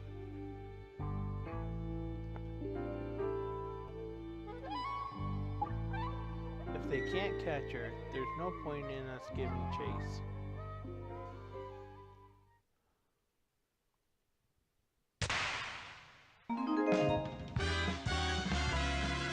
Well, I'm gonna end this here.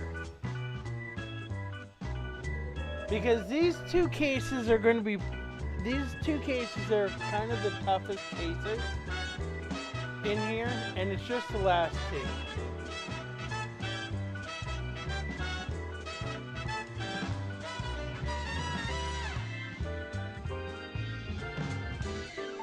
Alright.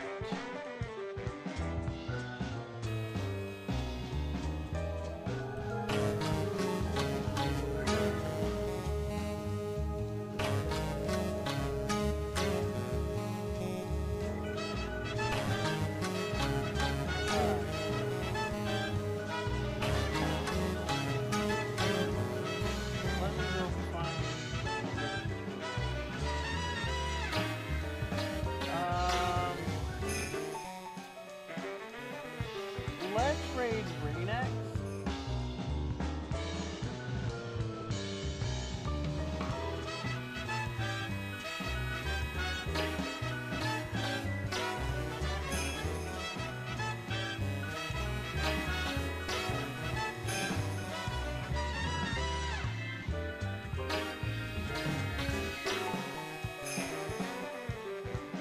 Okay. She's playing Tower of Fantasy.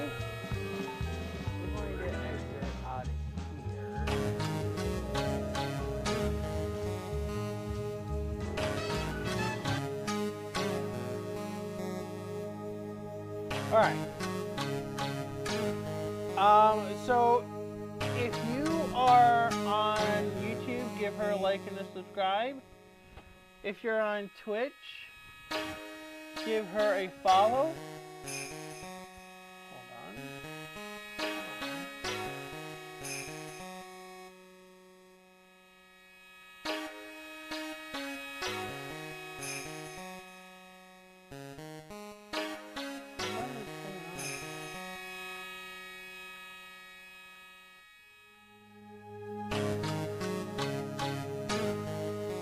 And we are out.